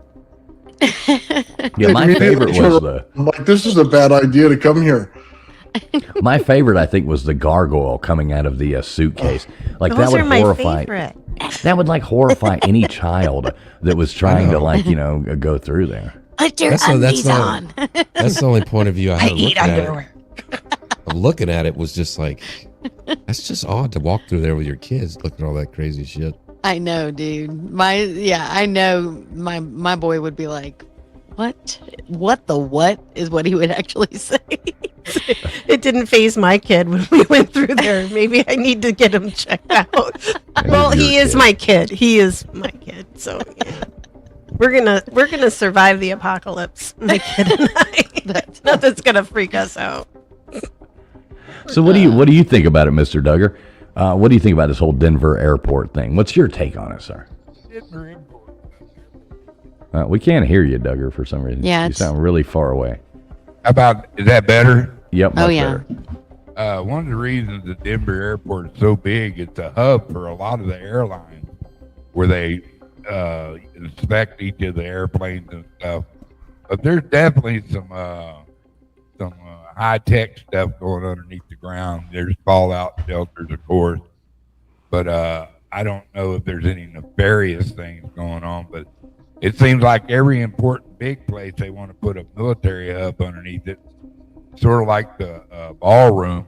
You know, that's going to be a hospital and all kinds of stuff underneath there. So it's amazing, man. They're like big termites. They just go in there and build shit, you know, like beavers. But I think it's a quick place to disperse ammunition and stuff around the hub like that. Mm-hmm. To go to war. Yeah, it'd be a good place for getting in and out of very, very easily. So yeah, I mean, I think it all kind of makes sense, and I don't think it's a dumb idea to think that, you know, that they actually did that. And they're not going to go out there and tell everybody. It would be specifically for them to live. I mean, I think maybe we've seen too many movies. If that theory is right, that half the West Coast and all the Gulf of America, the shores are over water. Was it like all the way up to like New York, Pennsylvania? If something that catastrophic happens, there's no electricity, there's no internet, there's no anything like that. There's seashells in New Mexico, buddy. It's not like the president's going to be running the country in Denver. You wouldn't even know what was going on for like 6 months. Yeah, but they wouldn't care. They'd still be alive. Us peasants, it, you know, has that's nothing what to I'm do saying. with any of us. That's what I'm saying. Well, you peasants, but All taking their spaceship. like I said, I'm surviving the apocalypse. Yeah, we would be on our own. Locally, everybody would have their own little governments. Space Force. We could get a job like the Super Troopers, you know what I mean? In Space Force. Yeah. We go pull people over and do the, what is it, the Super mimic? Troopers. Yeah. The schnozberries taste like schnozberries. That's what a great movie. Oh, I want to lick my screen right now. I know. I love that movie so I much. love Super Troopers. I know. Oh my god. It's the best. Well, I always said if we ever do have the apocalypse or anything, I'm going full on Negan, like right off the bat. You know, just like from Walking Dead, Negan. You know, I'm just going full on that. Oh, I thought Just you were going to gonna say start vegan. taking over. I thought he said vegan too. Wait, what did you? I thought you said vegan. I was like, that would Vegan? No, hell no. I'm not going I vegan. thought you I'm said gonna- vegan. I'm like, that might be No. more difficult, but I could see it. I just say he's That's all. lost his Fool, that's all. That's all Fools was waiting for, to go full Blue Oyster was the I apocalypse. am finally gonna go vegan. Right. Yeah, you know what? If everything just goes to waiting for hell, the I'm going to start, apocalypse. you know. Yeah, that's when I'm going to start being healthy. Oh, What did you say? You're going to be Negan, driving like from The Walking ironed Dead. out. Oh, I've never seen it. Yeah, he has the baseball that's wrapped, a baseball bat that's wrapped in the barbed okay. wire, right? Yeah. and I'll tell you what, it didn't end well for the ginger guy. Did you see that when he first took him? He whacked him hard straight in the head, man, and took him out. That was horrifying to watch. Right, might as well. I mean, you got to win one way or another. Violence against gingers. I don't support that. Those poor gingers. I'll protect you, sugar booger. Don't worry. Yeah, Mr. D There looking you out go. for me. What did she call Yeah, you? Mr. D. Booger. Oh my I'm god. Call them hip, sweet but I ain't cheeks, mad. Cheeks. I remember. I know. God, that's funny. Oh my God. Hey, sweet cheeks. Well, you know. Oh, that's incredible. Oh, geez. What's up, TK? Good to see you. Oh, so yeah. I mean, I think we're all kind of on the same page with that. Tombstone, did you hear back from that person that wanted to call in? Do they still want to call in? Or I sent a message. Okay, I didn't know. And I haven't seen anything back, but they're on an investigation. So. Okay, all right. That's kind of what I wanted to hear from. See if we get like that. Well, hey, I'll clear a spot and let somebody else up. I had a bunch of my favorite people. Hey, Mr. Duggar, we love you as always, Bubs. Yeah, always good to have you. Always good to have you on. Yep. Nathan, you take care of your little bitty self. L-Dubs, our team sucks. Our team sucks. It sucks, but we want to. That's true. They do. Baker says you'd reform the village people. Yeah, you take care of your little bitty self and little tombstone girl. Wow. All right, sweet cheeks. Have a great night, Bubs. I'm taking that good night to Nathan back. Fuck you, Nathan. Excuse my language.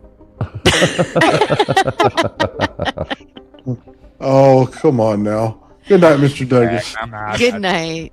I apologize. My bad. Pleasant evening. All right, good night, Bubs. There we go, Mr. Duggar Fishing, checking in with us right there.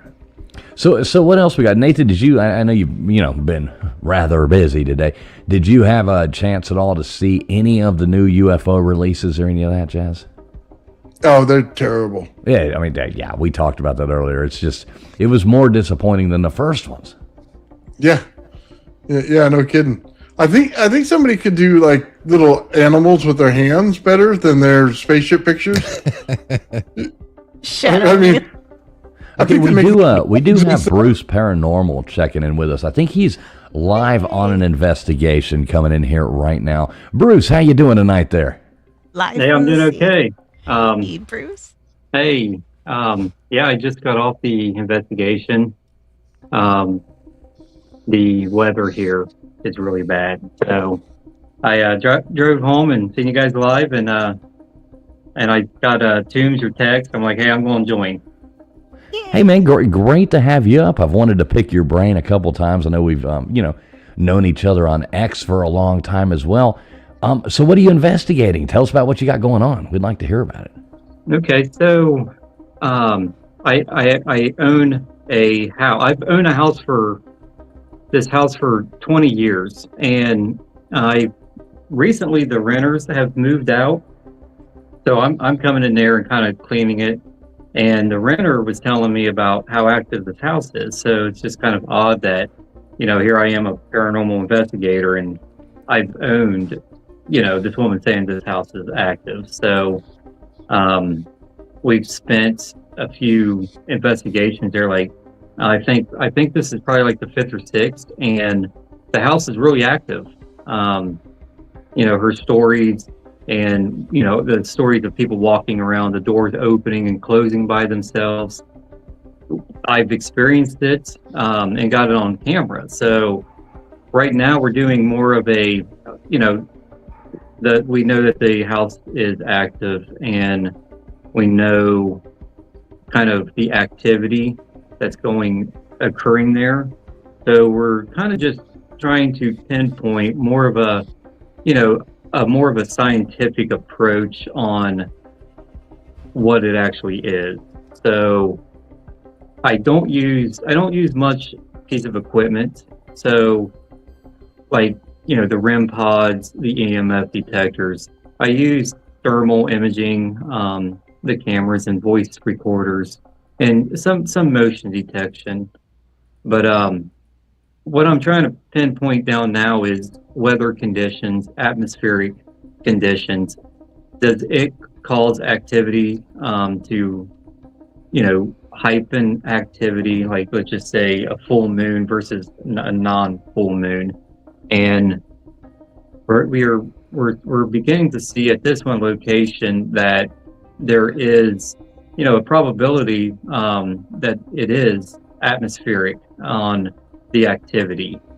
So, but tonight it's just raining like cats and dogs, and if there was anything that was moving around the house, it's the rain really did interfere with it. So Yeah, I guess that would be a real, like, I mean, it's got to be silent to do, if you're going to try to pick up any, audio or, anything. I guess that would really, if it's raining out, you're not going to catch anything.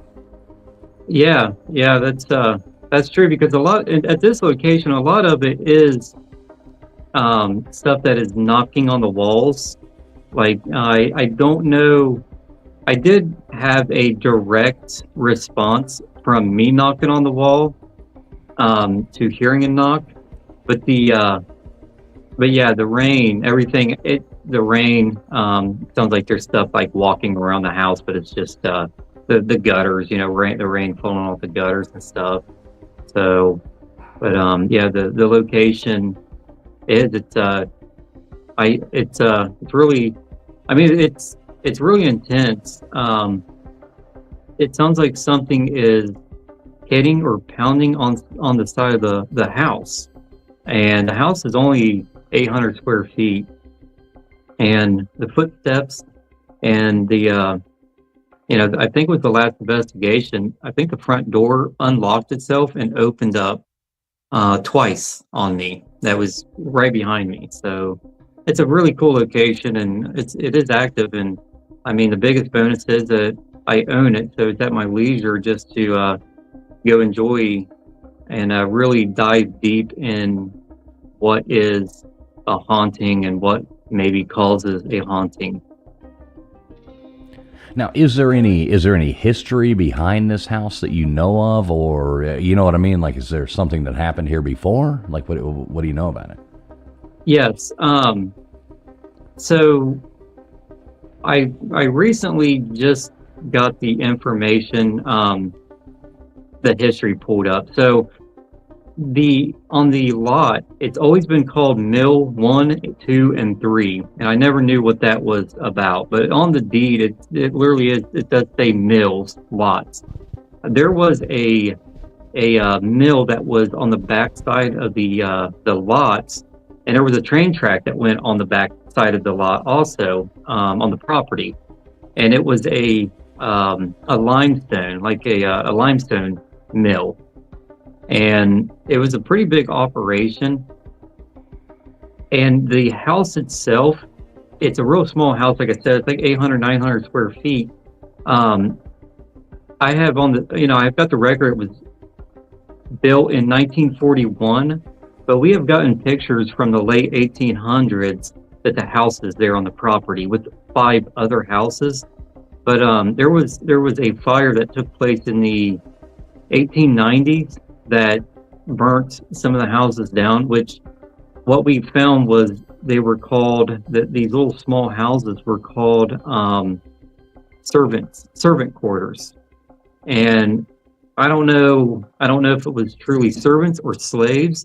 I mean, it's in the state of Ohio, and Ohio is a free state, but there is underlying conditions on, I guess, where you could maybe own people. If you owned a business, you could have slaves, but I don't know about that. But there was a fire, and there was nobody, there's no casualties reported, and there's actually only one owner to the property, and it started in, the owner owned the house since it said it was built from 1941 all the way until I bought it in I think I bought it in 2002. So the entire property and the history on who owned the land is really, really washy, but no, there's nothing on paper about deaths. So it's kind of weird, but yeah, it's a pretty cool property. I think it's 20 acres, and on the backside that there was a train track, so, and that mill. So there was obviously workers there, but who was working there and who died? I guess the mill itself was owned by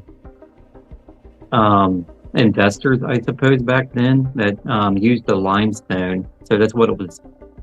Here where the house is, we got a really nice, I guess it's a white polished limestone from maybe glacier activity that polished this limestone. That's what they were kind of milling down and selling on the train. But it's it's an active location, and there's a kid element in it. So we were in there. So one of the servants' houses is still on the property. I got 1 out of the 5. It's still on the property, and we were doing an investigation inside of that, and all of a sudden there was a bunch of kids on the backside of the property. You could hear children, and I think it was 2 a.m. to the point where the activity is so human-like. It's like you can just walk outside and you could see, living people. So there was conversation of children going on in the backside of the property, and I've got my thermal, and there was nothing back there that could be seen, that could be naturally caused or naturally explained. And then it was odd because going to that investigation, hearing the kids, the knocking the knocking noises that I've heard, it's always been what I would only describe as like a 10-year-old, because I've got a 10-year-old daughter, and it's sort of like the height of a child that was kind of playing around, knocking on the side of the walls. And I did have an investigator that went into a bedroom, and we were doing an EVP session, and I have a recorder, so I really don't do. There's something that's called like the I think it's the EPC, where you use a spirit box and a headphones. Oh, the Estes method. Estes method, correct. But I don't have a spirit box. I have a true voice recorder that when you hook up headphones, you can hear it live. So you can actually hear an EVP in live time, which so we use it just like that method, but with an actual real digital video recorder. So in this room, I'm asking questions, and my friend is just listening through the recorder through headphones. So what's the creepiest thing you've ever heard, like told to you, like that you've ever picked up? I mean, what's like the creepiest thing that you've ever heard, come through your recorder? Yeah, so it's probably on this particular thing. A child. This panel? Are you talking about me? No. Yeah, you. He's like, yeah, it's you, dude. You. 100%. Dude, you're creepy.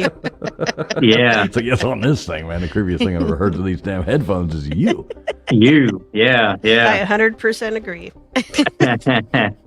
But no, it was actually on this session where there was a little girl that came through the microphone, through the headphones, and it just didn't go through the headphones. He saw a vision of green light, and he asked, "Is your favorite color green?" And clearly you get a no. But then somehow, I don't know if he was touched or something got inside of him, not like possessed, but he was definitely touched, and it was the really bad sorrow that he felt, but through the recorder was crying of a child also. So it's a really unsettling noise, and to see him, reacting that way, it was a very unsettling. But I don't know. I don't trust it, because is it a child, or is it something that is trying to make you believe it's a child, and it's not? I don't know. So, but yeah, that was to hear a child come over headphones when there was nothing there. So, but it's I don't know. I keep on going back. Sometimes it's the house is completely dead, no activity, and sometimes it's you get footsteps, you get everything, and it's always everything happens at the same time. So it's either nothing happens or there's like a party happening at the house. So I think Baker had a really good question earlier. He was like, did you notice that activity is heightened, like when there's a storm going on around those? And I've always noticed, like, I grew up in a haunted house, so, and I always noticed an increase in activity. We'd have those times, nothing would happen for months and months. It'd be stone quiet. And then we'd get a bunch of thunderstorms rolling in, and yeah, it would just be like boom, boom, boom. They just like all these weird things would kick off. So do you notice that in the house that you own? Yes. And other properties also. So other places I've investigated. It sounds odd, but it's on full moons. Full moons, I get no activity. To the point, if it's a full moon, I sit at home on the weekends. I'm not going out. I get nothing on full moons, and I know it does affect nature, the living, but I don't get anything from, my like notorious haunted location. Full moons, it's really quiet for me. But well, let me ask, Nathan, are you with us? Are you muted, or are you?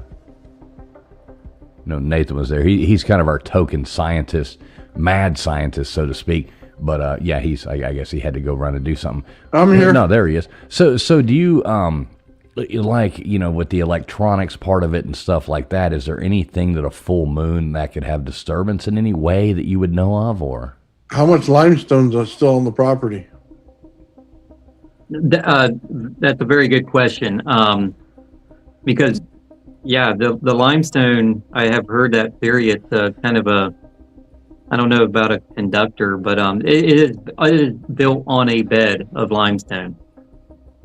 Limestone's a capacitor when wet, so it holds in energy, and when it holds in energy, that means it also holds in frequency. So you're going to hear sounds, radios, things like that went off in the past come up and show in the future. It's like it holds it inside. It's like a recorder. A lot of people don't know this. Crystals can record voices and sounds and everything else, but limestone holds it in. It's like the Great Pyramid when they put it on there, was a giant capacitor. Limestone's, when wet, it shows itself. Yeah. That's true for quartz too, isn't it? Nathan? Yeah. Because when I lived in Colorado, our house, there's quartz everywhere, and we had weird, like, residual activity. I can't say that it was like actively like a haunted location, but just weird stuff you see like out of the corner of your eye. Nothing like really creepy or anything, but just stuff that I think it was just kind of like a tape playing. Yeah, the energy's different. If you ever notice when you put some of that stuff in water and you put, I want to say this, you look for the frequency in it. So anytime there's voltage and amperage in there, there's frequency in it. And if you look at that, you can find it and you can start to adjust to it. And it's like dialing in a radio signal. When you get it, all you have to do is just keep tuning until you get it just right, and it'll come in clear as day. There was that's crazy. That's crazy to me. That's awesome. Yeah, I had when I was in college, taking a class, one of the professors, he got a chunk of quartz, and he taped earbuds on this quartz, and he played, it was like a Beethoven or something.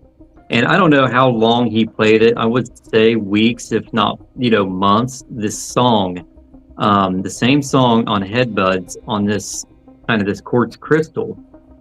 And after he did that, he took this quartz crystal and put it into the where the nursing students are. And no shit, the nursing students started to rumor around that there's this eerie, creepy, old-fashioned music that they're hearing. And it was this crystal quartz releasing it like, I don't know, like a gas or something. Yeah, it's awesome. Yeah, it was really cool. I didn't hear it myself, but it was to the point where some of the students are like, I'm not going in that room. There's, and then it's like I'm hearing this creepy music, and then I'm smelling this. So they made a whole entire haunting out of this. This crystal kind of absorbed that music and then released it at some point at times. But it kind of goes back to the Egyptian days. You think the Hall of Records is all on paper. What if they put it in the quartz? What if they put it in the stones and they were able to hold the memory of the sound in there? I mean, think about it. We can actually write DNA sequences in quartz itself. We've actually done quite a bit of that. You can actually write a DNA sequence in plastic if you wanted to, and it would all be there. So you got to understand quartz. That's why Nikola Tesla said it was like a living thing, because it would react just like it, take in memory just like it. You got to think about what's in your brain. You have quartz in your brain right now. When your body gets unhealthy, it builds up crystalline structure in your body. You know what I mean? Mm-hmm. So you get it in your urinary tract, you get it everywhere else. You get it behind your ears, and it'll clog your hearing. So you start to think about it, and you think about your brain and how memory works. So now think about a crystal. It's going to work in the same exact fashion. The medium has to be in the water. That's when it starts to activate the electricity, the static in the air. That's when the things start to show themselves, because it's natural to the environment, the energy. We're not putting in AC and DC that's man-made. The energy of the environment's turning it on. Yeah. Wow. That's interesting. That is. I think we do have a question. We got Heather, somebody named Heather coming up in the back. I think she has a question for somebody up here. But Baker, Real Baker, that is the guy who normally produces these shows for us, Bruce. He is out of town. That is why our show is so screwed up now without having Baker here. God almighty, Baker, you better get back fast. I hate doing this without you, Mr. Producer. He says, do you have internet access at the home? He could set up an IP camera to monitor those. He does a lot of that kind of stuff too. So if you do, maybe you should get in touch with Baker. He knows a lot about monitoring the sound and stuff like that. So. Baker loves EVPs. Yeah, he loves EVPs. So he's done a lot. So let's bring Heather up and see what kind of questions Heather has for us here. What's going on, Heather? You are on. Hey everybody, I'm not sure if you can monitor my sound. How's it coming through? You are coming through loud and clear. Perfect. You sound absolutely wonderful, Heather. How you doing tonight? Lovely. I am a big fan of the Old Man Builds channel and have since followed over here a couple of times to listen in, and just read some news earlier on a post and wanted to give my condolences by voice. And I'm also a YouTuber who focuses on studying things like vortex mechanics, ether, electromagnetism, piezoelectricity, things like that. And I'm sort of a mystic and have a sort of intuitive knowing about some of these things rather than lab research. But I love being in these conversations where they overlap with like psi phenomena, the whole science and spirituality merging, and connecting the dots like syncretism across all of the different fields that we've been developing. But I just came on just 10 minutes ago, so I didn't have a question. I just wanted to hang out with you guys. Oh, I love it. I love it, and glad to. Now, are you on panels sometimes with people? I think maybe I've heard your voice before. Yeah. So my channel is called The Subtle Realms, and I have had lives with a few people, but it's a really young channel. It's only 1 year old. I started it sort of to investigate like the Matrix and Gnosticism and what is more spiritual, and then I started learning about plasma research and torus mechanics and electromagnetism and the mechanics of creation itself, and how there's a self-similar flow of energy that creates pretty much everything. And if you can find the fundamental principles of it, you can kind of reverse engineer reality itself. And so I just got kind of like, because I have an injury, so I'm actually in the hospital right now, day 11, which is crazy. I've never been in a hospital for so long. And So I'm here, and I definitely want to be on some panels while I can talk, because in my home environment, it's been a little bit too private, and I haven't been able to express myself with some of these amazing, wacky new ideas that are coming through. Seemingly not just me, but like there seems to be like a thread of information that's of a higher caliber that's coming through people, and it seems like there's a familiarity that I'm noticing, that people are starting to access a new wave of information right now. We're getting closer to accessing the Akashic records through our own mind. Right. Yeah, we're Well, there you taking go. I found your channel there, so I just dropped it into the chat there. Anybody want to sub up to Heather's channel? It looks like you're closing in on getting close to 1,000 subs. So it looks like you're almost to 800, right? Yeah, when I get out of this joint, watch out, everybody. All right. Well, I did just drop the link to your channel, so people go over there and sub her up. Going ahead and do that. Thank you for coming on, by the way. I heard your voice and I got right up here. Right on. Sorry to hear Nice. about your what's going on. I'm sending you a lot of love. Thank you very much. Did your surgery go well? I'm day 3 post surgery. Can't go into like all the details here right now, but it's got some sort of alarm happening. Uh-oh. There we go. As long as it doesn't stop beeping, you're okay. Yeah. Before I die, I'll be right back, I think. So Bruce, what else? So you do a lot of these. So do you go to people's houses and people call you up? They actually reach out to you and they want you to come and investigate their homes and stuff like that. Is that what goes on? Yeah, that's what I work for, is doing private investigations at their private homes, where I can really dig into the history, and kind of connect the dots on if it is haunted, who is going to be haunting this house, and then I'll go in there and do investigation. And my investigations, how I do it is I kind of just go at it at a very calm method. It's not like, for me, I don't think, I'm not trying to get clickbaits and stuff like that. So I do a lot of home investigations, trying to go in there calm and respect everything. And a lot of times the home investigations, they are more active than these pay to play places where you have to, pay for, to investigate. So Well, that seems, why would you do that? But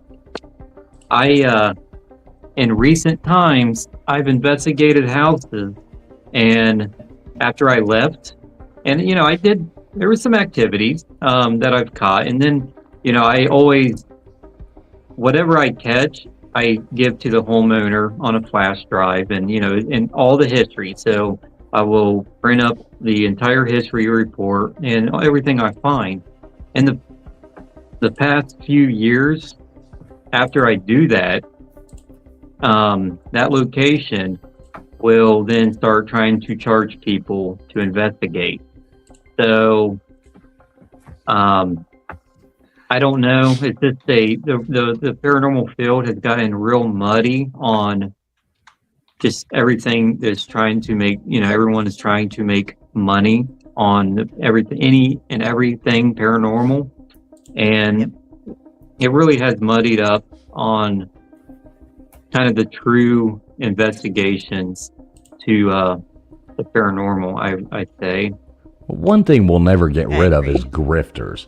I mean, there's always going to be those grifters out there who want to do that. We do have somebody else coming up on here that maybe has a question or just wants to say, hey, but either way, great to hear from you, Little Miss Red Velvet. How you doing tonight? Hi there, guys. How you doing? I thought I'd get out of bed and set up my laptop and come and say hello. All right. It's great to hear your voice, Little Miss Red Velvet. Yay. Thanks so much for popping up on the panel. Did we scare you into staying awake tonight? This well, morning I was a for bit her. worried about that airport. I've got to tell you, I used to be cabin crew, and I've flown to a lot of airports all over the world. And I did fly into Denver, but I don't remember all that blue horse for a start. You won't forget it. When you see him, you won't forget it.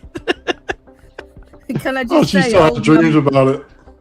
can I just say, old man Bills, you made me laugh in the chat. Thank you. That was quite funny. Also, traveling, I've got to say to you, I've been looking on Amazon. I'm trying to find that ejector pod. Have you found it yet? The ejector pod? No, I have not. I have been searching and searching for one to just launch me out of this rocket ship that I'm in right now. If I come across one, I will definitely send it over to you just the same, because I think we might need one soon. I'll tell you what though. Talking about your paranormal and stuff. As cabin crew, pilots often report seeing things in the air for a start, and I'm not sure about some of my pilots because they might have had a few Guinness because they were Aer Lingus pilots. Ooh, I love Aer Lingus. I love Guinness. Yeah, so did we. So did we. They showed us every single Irish pub across the world. Nice. So that 24-hour from bottle to throttle doesn't happen over there. Is that what you're telling us? Yeah, mind you, it's very different now because they all get tested and everything for flying, obviously, which is to make it safe, you know. But That takes the wasn't fun always out of like it. that. This is like riding a carnival ride from a sober carny put it together. I mean, what's the fun? That should be like 2 less tickets, you know? I would think on Aer Lingus, if they're drunk, that they would fly better. Well, yeah, I'll tell you something. We had a few dodgy landings, though, I can tell you. And once, I'll tell you a quick story. I took a bottle of water into the pilot, and he said, "What's that for?" I said, "Well, you've planted it. You might as well water it."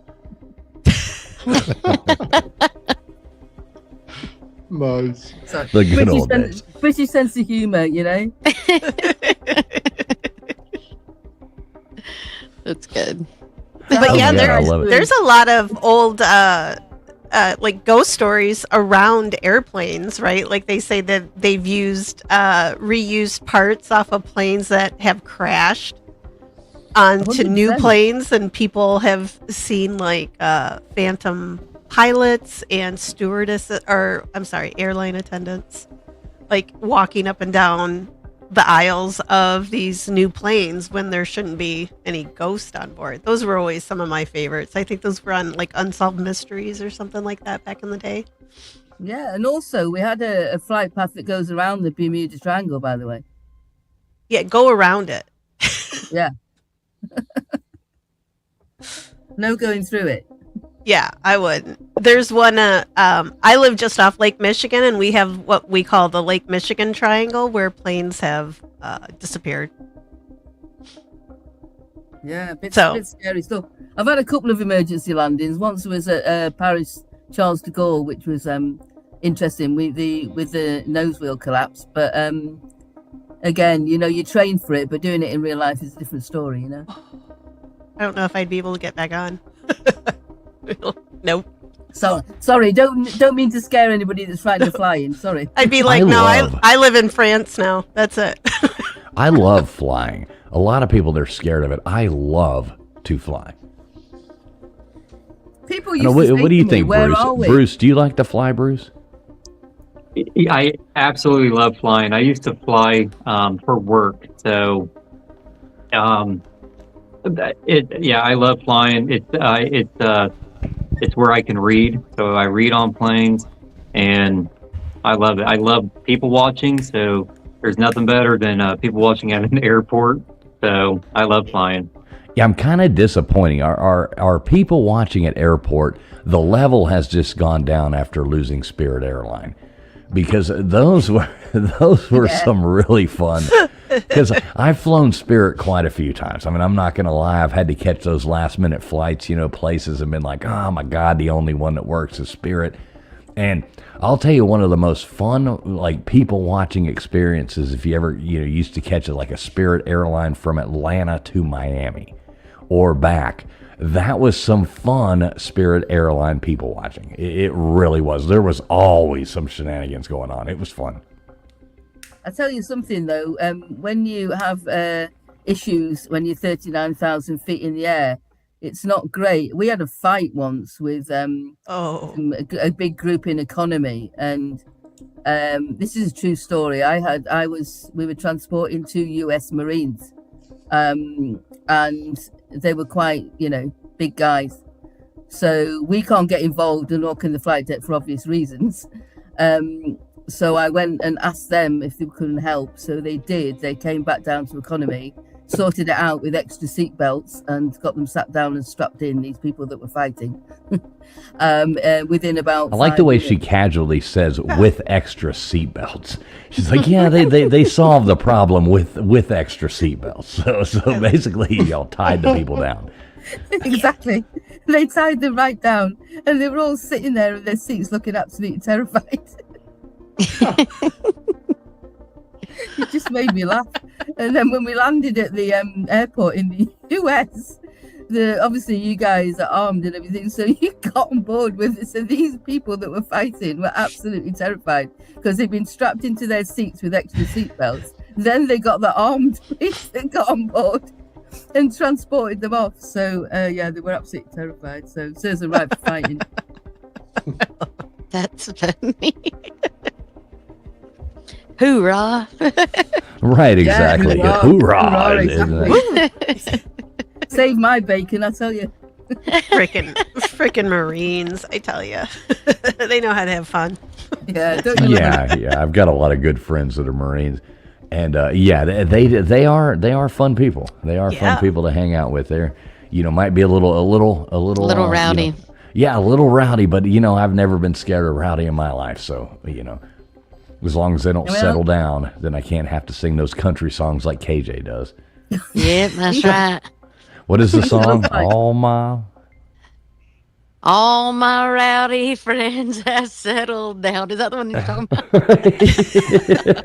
about? All my exes live in Texas. That one too. KJ, can you sing Tennessee Whiskey for me? Oh, you've got a challenge. I haven't actually. I just sing it along with Chris because it's so beautiful. I'd have to have the lyrics. I don't mean in to front put of you on me. the spot there, AJ. No, I mean that's just one of those songs where I'm Okay, like, everybody hold put on. a chicken emoji in the chat. No, KJ, I mean put the words. Hold on. KJ, that was way too many. KJ, that was way too many words to say yes. You're gonna say it. She's like, oh, this little old thing. What is it? How does it? So while you're looking that up, let me ask Bruce a question real fast. So Bruce, you've recently started a YouTube channel, correct? Like recently started being more active. I mean, I saw you started a long time ago, but you started actually being active on it. Yeah. We've got me and my group's got some big plans for the YouTube channel.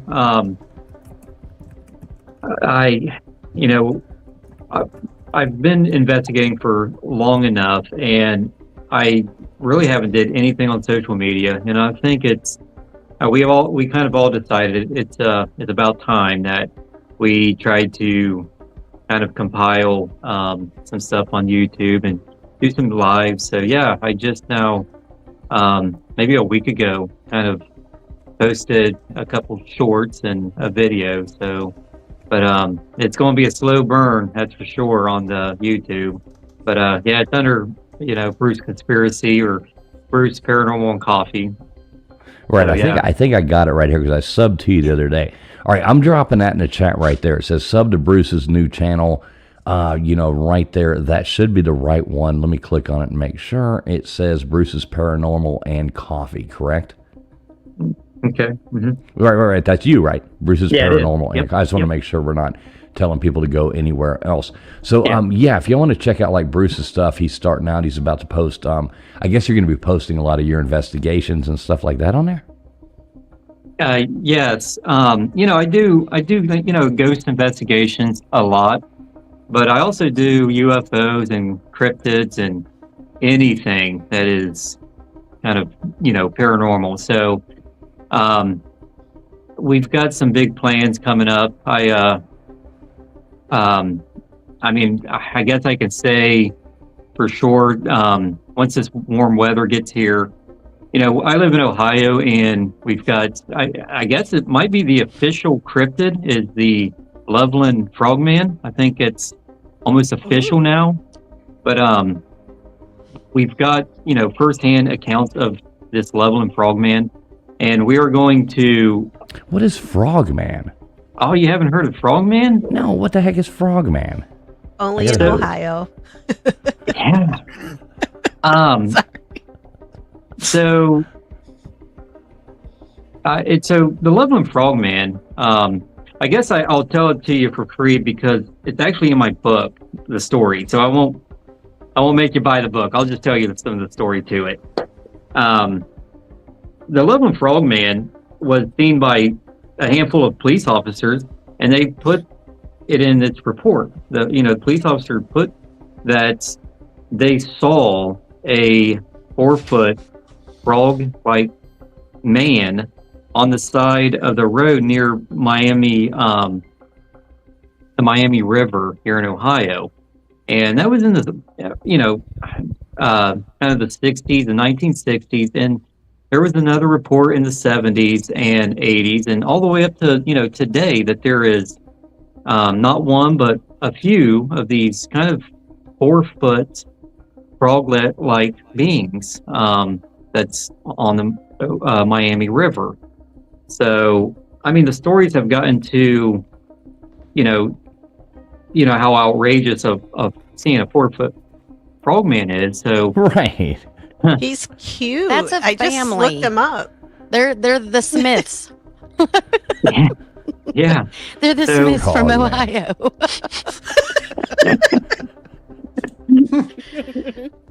Oh my God! It There's takes a all reason why. kinds. There's a reason why it's always Florida man versus Ohio man. I will proudly, go down with the Florida man here, so we can be Gator. I don't want to say Gator man. No, that would be like blasphemy for me to say, being a Miami Hurricanes fan. But I get it though. Funny. Frogman in Ohio. That is fascinating. I've never heard of that. yeah. So we're going to dump kayaks in this Miami River and kayak to where he's been seen from the water instead of on the road. So we're going to get in the water and do an entire trail cam, a lot of cameras set up, and see if we can't capture on video this big iguana or frogman. How fun. That's cool. Yep. So, and like I said, houses are really awesome, but I also have a boat. So we have here in the Ohio, there was a famous bridge that fell, and there's a Mothman that's tied to this bridge, and there was a lot of people that died on this bridge when it fell. It's Silver Bridge. We're going to go, I have a boat, so we're going to go boat on top of where this bridge is and see if we can't catch, any EVPs or the Mothman himself. So that's another, it's another video. We're going to videotape this and throw it on YouTube and possibly even dive and see what's, the Ohio River is really murky, but I think I can, I don't know. I doubt I'm at least going to dive down to the bottom. I don't know the depth of it, and do some investigating around that Silver Bridge, and see about Mothman, and going to other kind of boat shipwrecks on Erie, and doing the same thing, and doing multiple houses. So a lot of locations, a lot of plans, and hopefully my editing skills can make some decent movies or shows or episodes. But now let me ask you, when you go down these rivers and you're doing this. I mean, when you say you have a boat, it's not a canoe, is it? So no, I've got a 20. I think I got a 26-foot boat. So Okay. You started worrying me a little bit, Bruce. You were talking about going down a river with a bunch of guys on a canoe going to find something. Yeah. Exactly. Yeah. I'm starting to get worried about you. But we Love that movie. Oh man. Started worrying about you a little bit, my friend. Started worrying about you. Yep. Cover the porthole. Yeah. And West Virginia's right there on the other side Oh, of yeah. Ohio. So Yeah, a matter of fact, that's I'm gonna be that's right down that movie, isn't it? So Yeah, be careful. but yeah, we are going to kayak to Little Miami. So, and then we are going to dump kayaks from the Ohio River also. And I guess if I hear a banjo, I'm just going to start shooting. yeah, I'll start singing. like Oh man. Hell yeah. Dan over Yeah. here says, "Paddle faster." I hear banjos. Right, exactly. I couldn't resist. I'm sorry you're sitting there talking about, I made a No, bunch of that was guys. We're going to good. take a canoe, a boat trip down the river. And I'm like, God almighty, be careful, Bruce. Be careful. You don't know what you're going to run into. Never Yeah. know. Bruce, you should come across the UK. We've got some haunted castles. Yes. I almost went to UK a few months ago with another group that's over there, but I guess if the stars align, I will probably go over there and investigate some stuff. Yeah, you would really enjoy it. There's some castles with some very weird stuff in it, a bit like that airport. It's the history here in the United States. When we talk about, well, it's old here, we're talking 200 years. When I went over to see across the pond, 200 years is like new to some of the stuff. You're talking thousands. For sure. But Want to bring up or ask or inquire about something interesting about this topic. Would that be okay? Yeah. Jump in. We'll be on for about another 10 minutes. About Okay, another cool. 10 minutes, we'll probably wrap this up. Go ahead. Jump All in right. there, Heather. All right, cool. So I think it's really interesting regarding paranormal investigation and fields, informational fields, the morphic fields of that connects different species with the patterning and the information that connect them, or each individual has its own, we have our own field of information.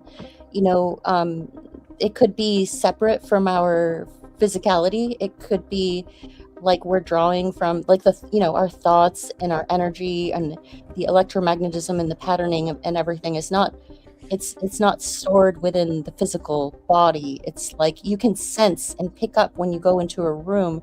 You can pick up the information of the other person's field just by kind of being around them in a very subtle way, if you're able to tune into like, oh, interesting, and things will come to you. And so when a person is getting ready to lose their body, that doesn't, it's not working anymore, and the plasma, the light, the information, the spirit, the part of us that is the informational fields that we're like continuously refining and recycling in our, however it happens, and that doesn't go because of the law of thermodynamics. It's just transfers to a different phase, but it's still there. And so like when there's emotion that's looping, like heavy energy and motion that's looping, and it's not expanding, and it's just repeating upon itself, and it's like in an area there's a charge that the physicality is not there, but the electromagnetism looping of that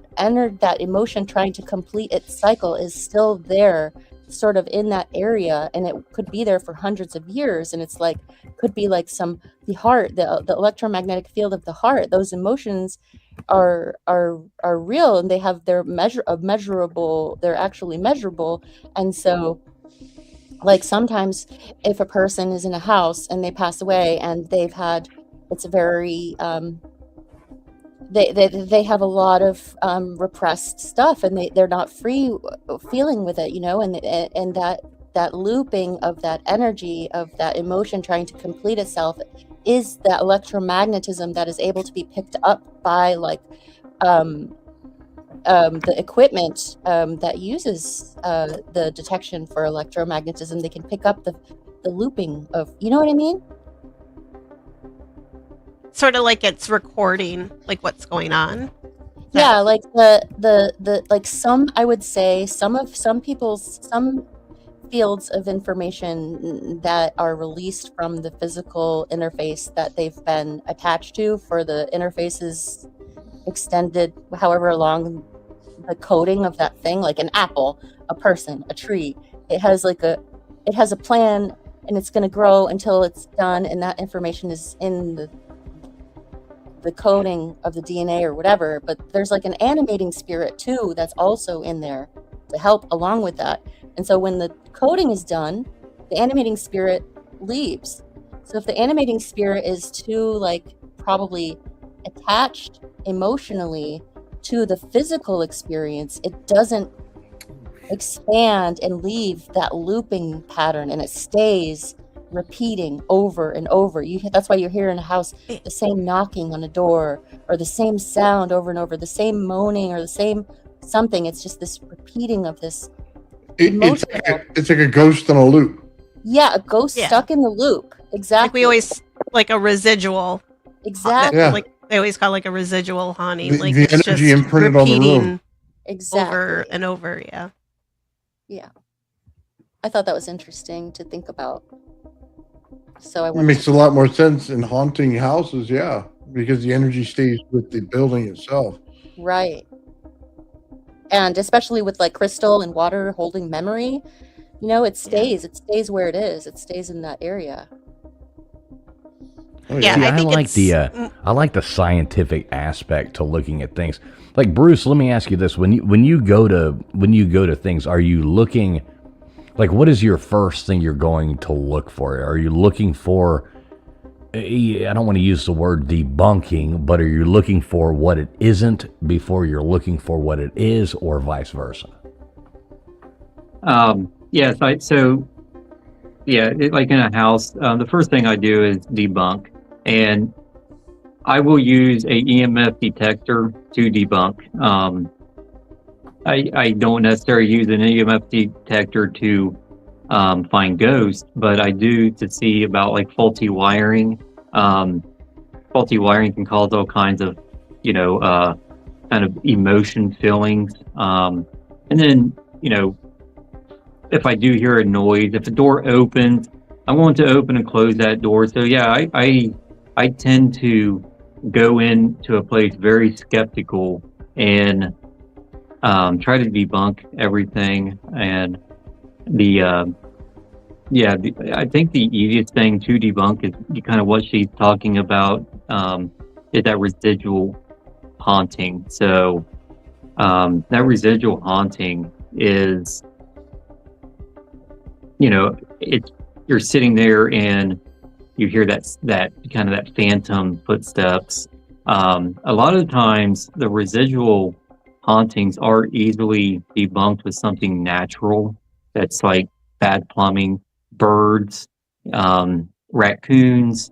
So what people are thinking that they're hearing residual, like every night I'm hearing scratches on the wall. Well, yeah, you're hearing scratches on the wall because it's nighttime, and that's when like possums and raccoons come out.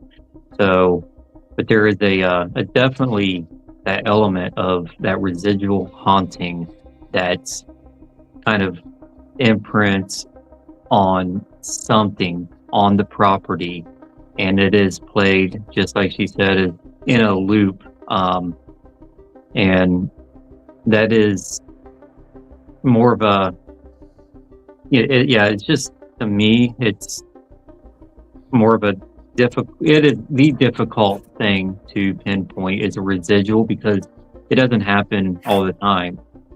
And then you've got like that intelligent spirit that can communicate. So the residual is just that, that loop of that noise or that smell playing over and over, and it really can't interact with you. But the intelligent side of spirit, it's walking through the house, and if you can say what's your name and it tells you your name, it's got some kind of intelligence instead of this loop. So, but yeah, I'll run EMFs through the entire house and see if there's faulty wire, which I did that today on the property tonight.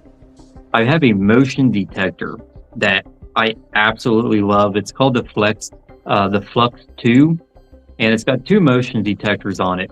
I was so hoping you were going to say capacitor. Yeah, the flux capacitor. I was so hoping.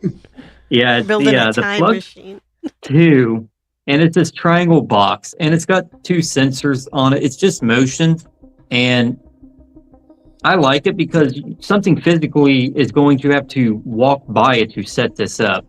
This thing was it was very active. It was going off and on through the night, and it was too active. So I kind of started debunking this piece of equipment, and sure enough, the light to the fan that was overhead, there is a fan.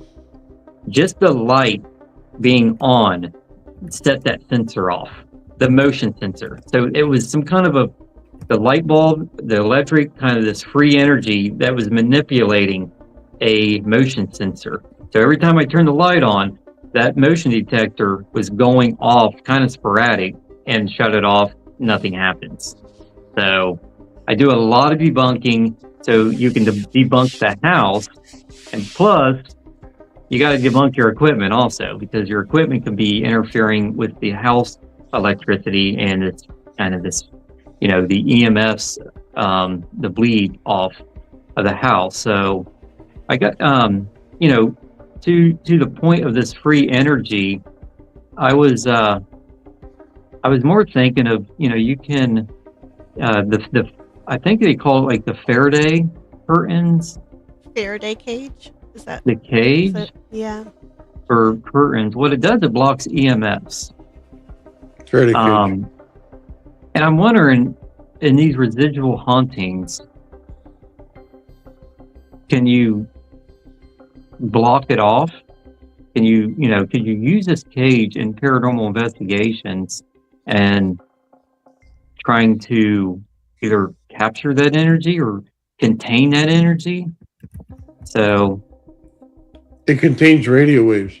So if it's making sound in the room and its frequency, yes, you can contain it in an area. You should really look into a Kazanoff mirror and look at pressure differentials in the room. Set up your convex mirror, set up your razor blade, set up your colors, your blue and your red, and look into it and look for a pressure differential in the room. If you think something's moving in there or has a constant spirit, just put it in the way of it. You know what I mean? And see if the pressure changes in the room. A lot of the times when you get to something that's haunted, you'll find out that the temperature will drop, or it'll get hotter. And that's when you need that mirror in there so that you could see the exact amount of heat level that it goes to. That's the beauty of it. Interesting, yeah. I understood like a couple words out of that, but it's fascinating. Right. I know it's always. I completely agree. Tunes, I always say surround yourself with smart people, and it will it'll make you look better. Nathan can build this stuff. Exactly. It works. So one of the things I wanted to say real quick was a lot of these things. What was that, Toombs? You looked up that thing. I think KJ actually sent it to me as well, which I thought was funny. But it was that new poll that went out, like how many people believe in ghosts or different countries, different things like that. Do you remember the statistics on that? Yeah, I think it was almost 50% of Canadians believe in something paranormal, whether and they kind of lump all of the paranormal stuff, not just ghosts, but like the cryptids and all of those things. So like half the country believes in something, some form. Was and it we're only not far. Canada? Was it only Canada they pulled? Well, I looked up for the U.S. because that kind of was like, well, what about the U.S.? I mean, they put like it's a little different. They put ham on their pizza and call it bacon. So I mean, we don't know if we can trust them or not. I like ham on my pizza and pineapple. I don't eat meat on my pizza. I eat broccoli. Okay, we're not getting into that. Next thing we know, we'll be saying whether or not beans should be in chili. We're not going down this road.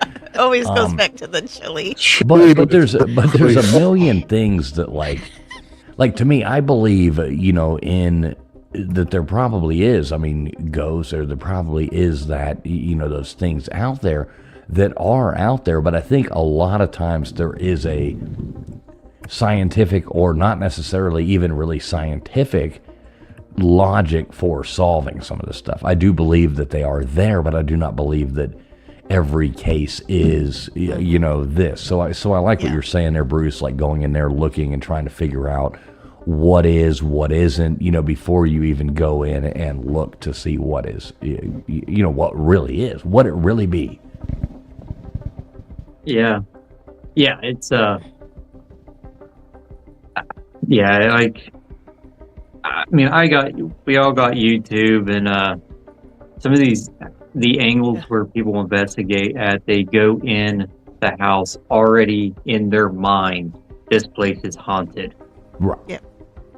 And your mind will manifest whatever Mm-hmm. your mind wants to manifest. I mean, that's just human nature, of course. I mean, like if you're scared, like if you watch a scary movie and then go stand out in the middle of the woods by yourself, you're gonna hear a bunch of stuff, and you're gonna hear banjos. I mean, I remember one time I was watching the movie The Ring. I was watching the movie The Ring with this girl that I knew. So I'm watching this movie The Ring with this girl that I knew, and it was like oh my God, it was getting all intense, and I like secretly dialed the phone number to the house, and she jumped up out of the chair, just like screamed, because just the phone ringing scared her. I mean, it's kind of the same concept of your mind will put you in that place if because that's just how humans work. I mean, it's just normal. You're going to be scared. You're going to manifest things, and it's going to be there. Well, but then there's those things that come out of nowhere, and you're like, well, what the hell was that? He wasn't watching The Ring. He was watching Bone Tomahawk. Don't let him lie. He's lying. The best movie ever. If you've never seen Bone Tomahawk, you really need to watch it. I have a feeling I'm never gonna see that. I'm never gonna watch it, just so I can see him lose his brain. I might watch it tomorrow just because he keeps saying it.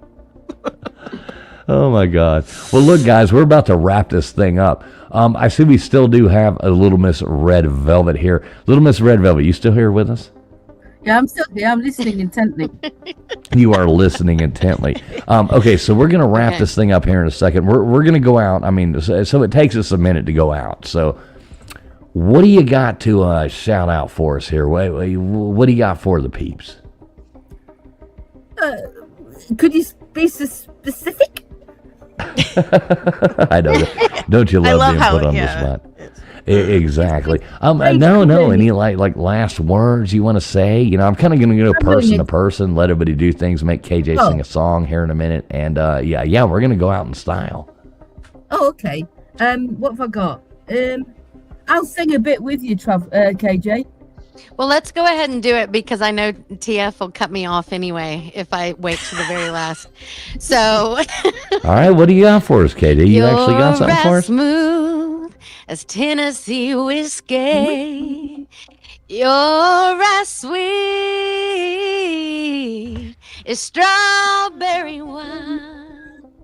You're as warm as a glass of brandy. Honey, I stay stoned on your love all the time. All right, that's wow. Oh my goodness! Oh, I got chills. Look at that. Traveling. I love Chris Stapleton. I just want to say to you guys, this is a great show. I love your trivia, as you know, and I'm very competitive. So can I just ask stop dropping me when I get all the questions lower than fourth. Oh, I have no control over that. I have no control over that. It only shows the top, like, you know, whatever 12 people or whatever. I don't have control over that. And Little Miss, the answer is never Montana. Oh, I'm going to make sure this Sunday night there is going to be an answer this Sunday night. I'm going to make this fun. This Sunday night there will be an answer that is Montana, but you're not going to know which one it is. I will guarantee that. I hate Montana.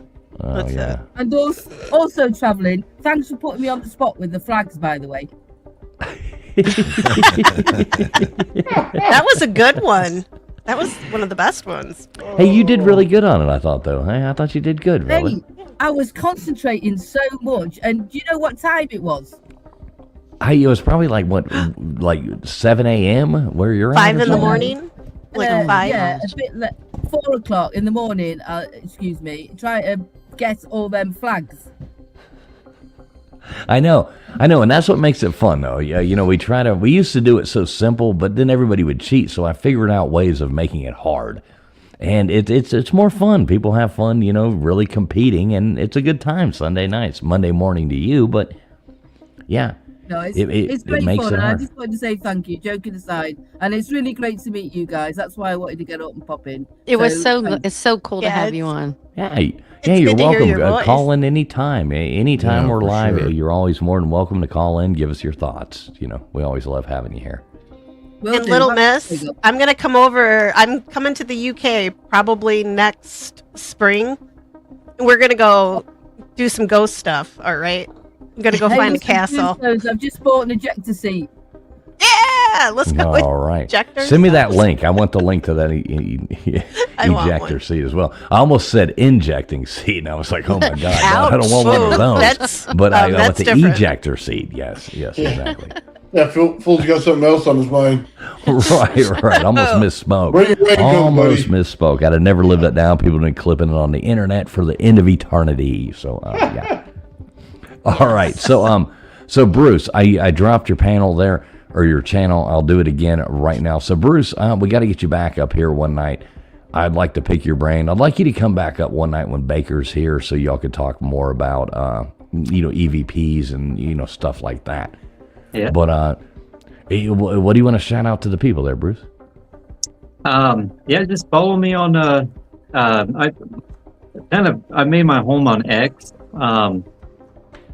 Follow me on X. It's under Bruce Conspiracies or Bruce Paranormal and Coffee, YouTube. And yeah, I've got a couple books out on Amazon. They're all things paranormal. I've got 5 series, so I've got 5 volumes. So cryptids, most haunted locations. It's the series is called Mystery Hunters.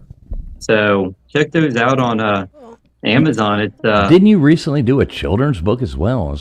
Didn't you? They all are actually a children's book. Okay. Just for you, fools. I know. I can actually read a book. I'm down for this. So I can read too. They're all, they're all real stories. So, like the Mystery Hunters, the first and second series, they're it's just all these true stories compiled into books, and like the Hopkinsville Goblin case. That's a really cool case, but I've got like Dracula's Castles, and it's got the true reports of kind of true paranormal events. And at at each end of the stories, they're just short stories. I think they're like 2 to 3 pages long. And after each story, there's like a coloring page activity with puzzles and stuff. So that's cool, though. Yeah. So my daughter, my daughter's really big in the paranormal. We really couldn't find any books that would like suit her. So me and her, we kind of put our heads together and we made 5 books. So the first 2 is that's cool. Yeah, just a bunch of paranormal, and the one is just dedicated to haunted locations, and the other is just dedicated to cryptids, and I've got one dedicated with all the UFO stuff. So Yeah, because what do you do as a kid when you're into the like I remember being a kid going to the library wanting to read about ghosts, and they're just, there's nothing. So I think that's pretty cool that you have that. A little Yeah. too late for, well, I don't know. My kid's 17. He'd probably still read. Probably Well, the like you biggest said, book he would there's a read book- would be a. Like you said, Toombs, there's a book I can read. I can be like, Yeah. see ghost run. See Yeah, ghost, like the old there you see go. spot. Yeah, no, I'm joking, Bruce. I'm not like dissing any book. I'm dissing on my own. No, I actually am a book reader. They're giving me hell. I actually am a little bit learned, whether or not you believe that or not. He's a finger reader. Yeah, exactly. You're not the first woman who has called me. Oh, never ever say that. Oh, every. All right, so I dropped Bruce's link right there in the chat. Y'all go over there and sub up Bruce over there. Heather, you still here with us? No, All right, she's like, yeah. No, Yeah, I she's think- she's sick I'm right still now. here. I'm Oh, alive. she's still here. She's The still here. alarm. Okay, wait. Yay. Okay, we're still Hey, hearing a thanks for- beep. All right, Yeah, we're still cool. hearing a beep, so we still got Heather.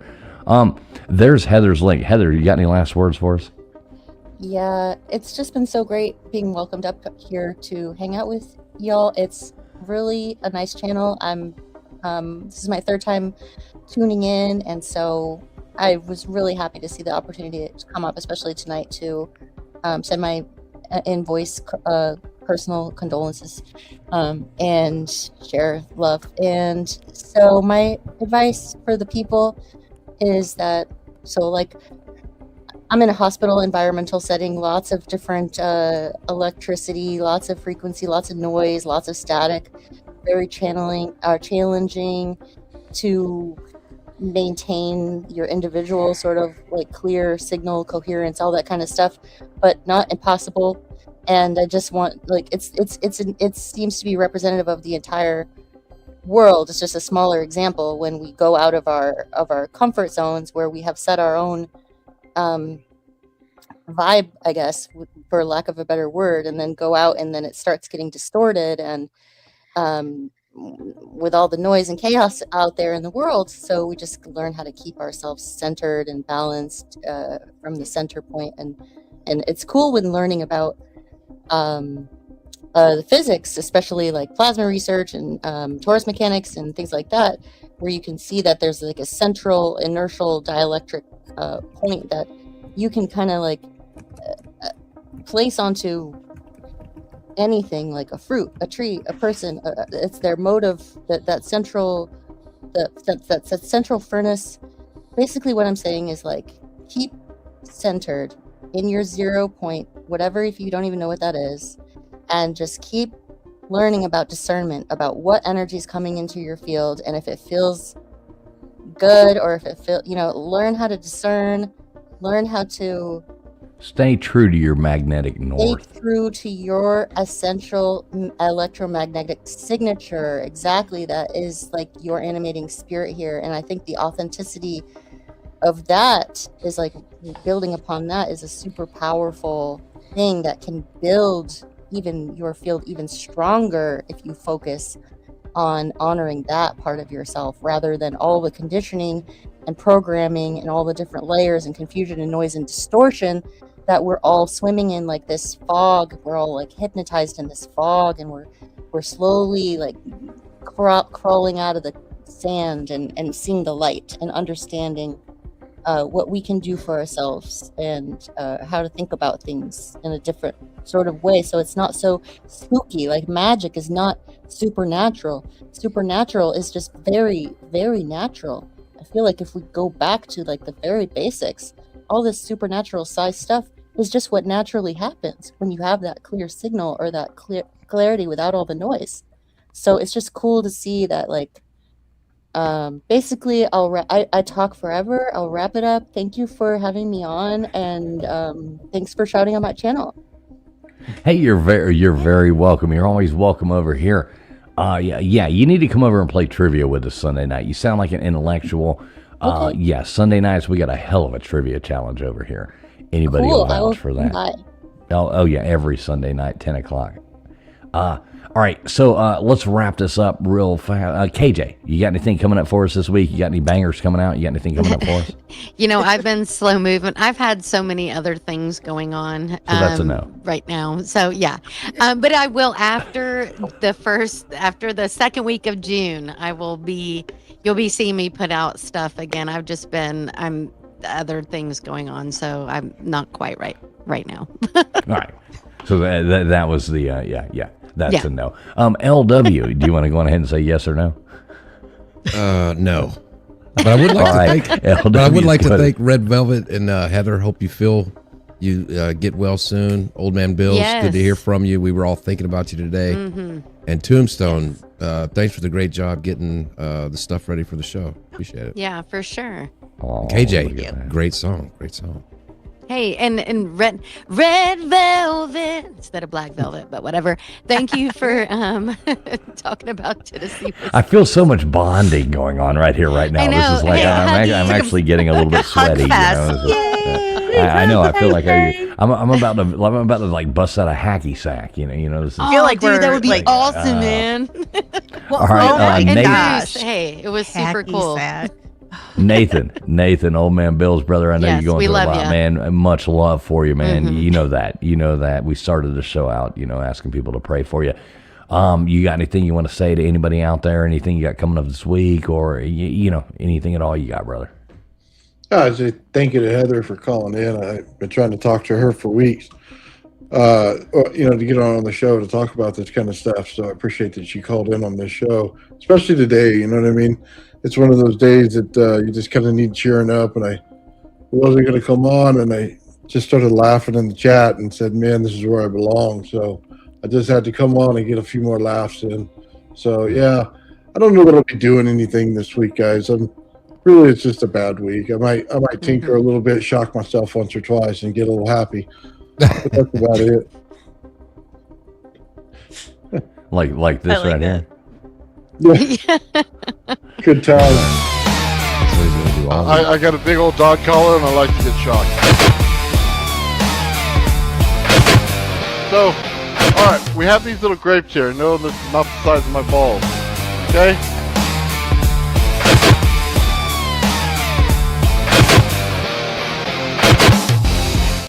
There we go, Nathan checking in with us. We love you, Nathan. Look at You know his that. face every time. That's like a good He's so song, happy. huh?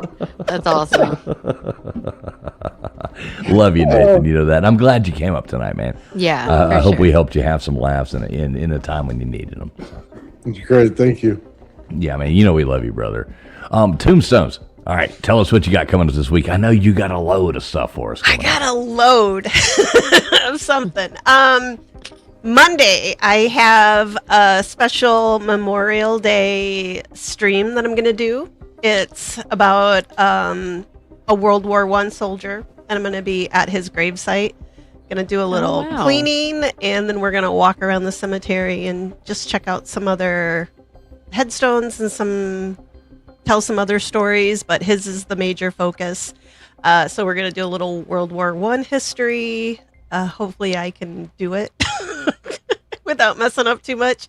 And then on Wednesday, I'm going to be going to Battle Creek, which is the cereal capital of the world. And we're going to be checking out there's a creepy, kind of an old true crime story about a guy who killed his son, had a brothel and a saloon, and was quite the character in his time. He's buried at this cemetery, and then like our cereal guys are all buried there and stuff. So I'm gonna do a little bit of some stories about them. So that's what's coming up. Cereal guys, snap, crackle, and pop. Cereal guys. I always liked hanging out with them too. No, I look forward to that.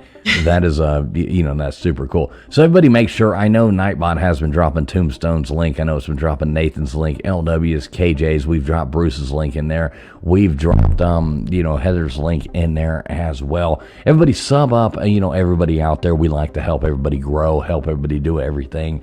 this is a fun place for a lot of fun people to come and collaborate. That's kind of the point of this show. That's why we like to have different people on here hosting, different people on here having a good time. It's all about collaboration and spreading love and having a good time. Everybody, do make sure you look out there. This is Memorial Day weekend. It's not really happy Memorial Day to anybody because that is kind of odd. But this is a time where you should really sit back and, thank all those people who passed away and, for your freedoms and for you to be the Americans that we are.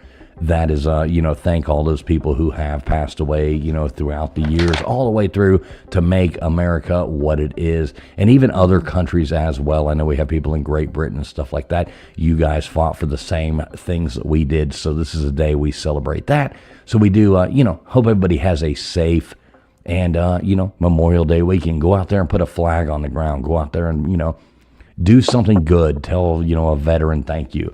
Tell somebody something like that. Just be a good person this weekend. That would be a good thing. We will have trivia night this Sunday night, 10 o'clock Eastern Standard Time in the United States, as always. And, so other than that, thanks everybody for tuning in. Thank you, Bruce. Thank you, Little Miss Red Velvet. Thank you, Heather. Thank you, Old Man Bills, for coming up. LW Tombstones. Well, not KJ. I mean, your song kind of, whatever. Yeah. But, so everybody out there, thanks a lot for tuning in. Tell us good night in the chat. It is very nice to have had everybody come up here and hang out with us. God bless each and every one of you, and hopefully we'll see you next week. Tune in Sunday night, trivia night, Sunday night, 10 o'clock Eastern Standard Time. Be there or be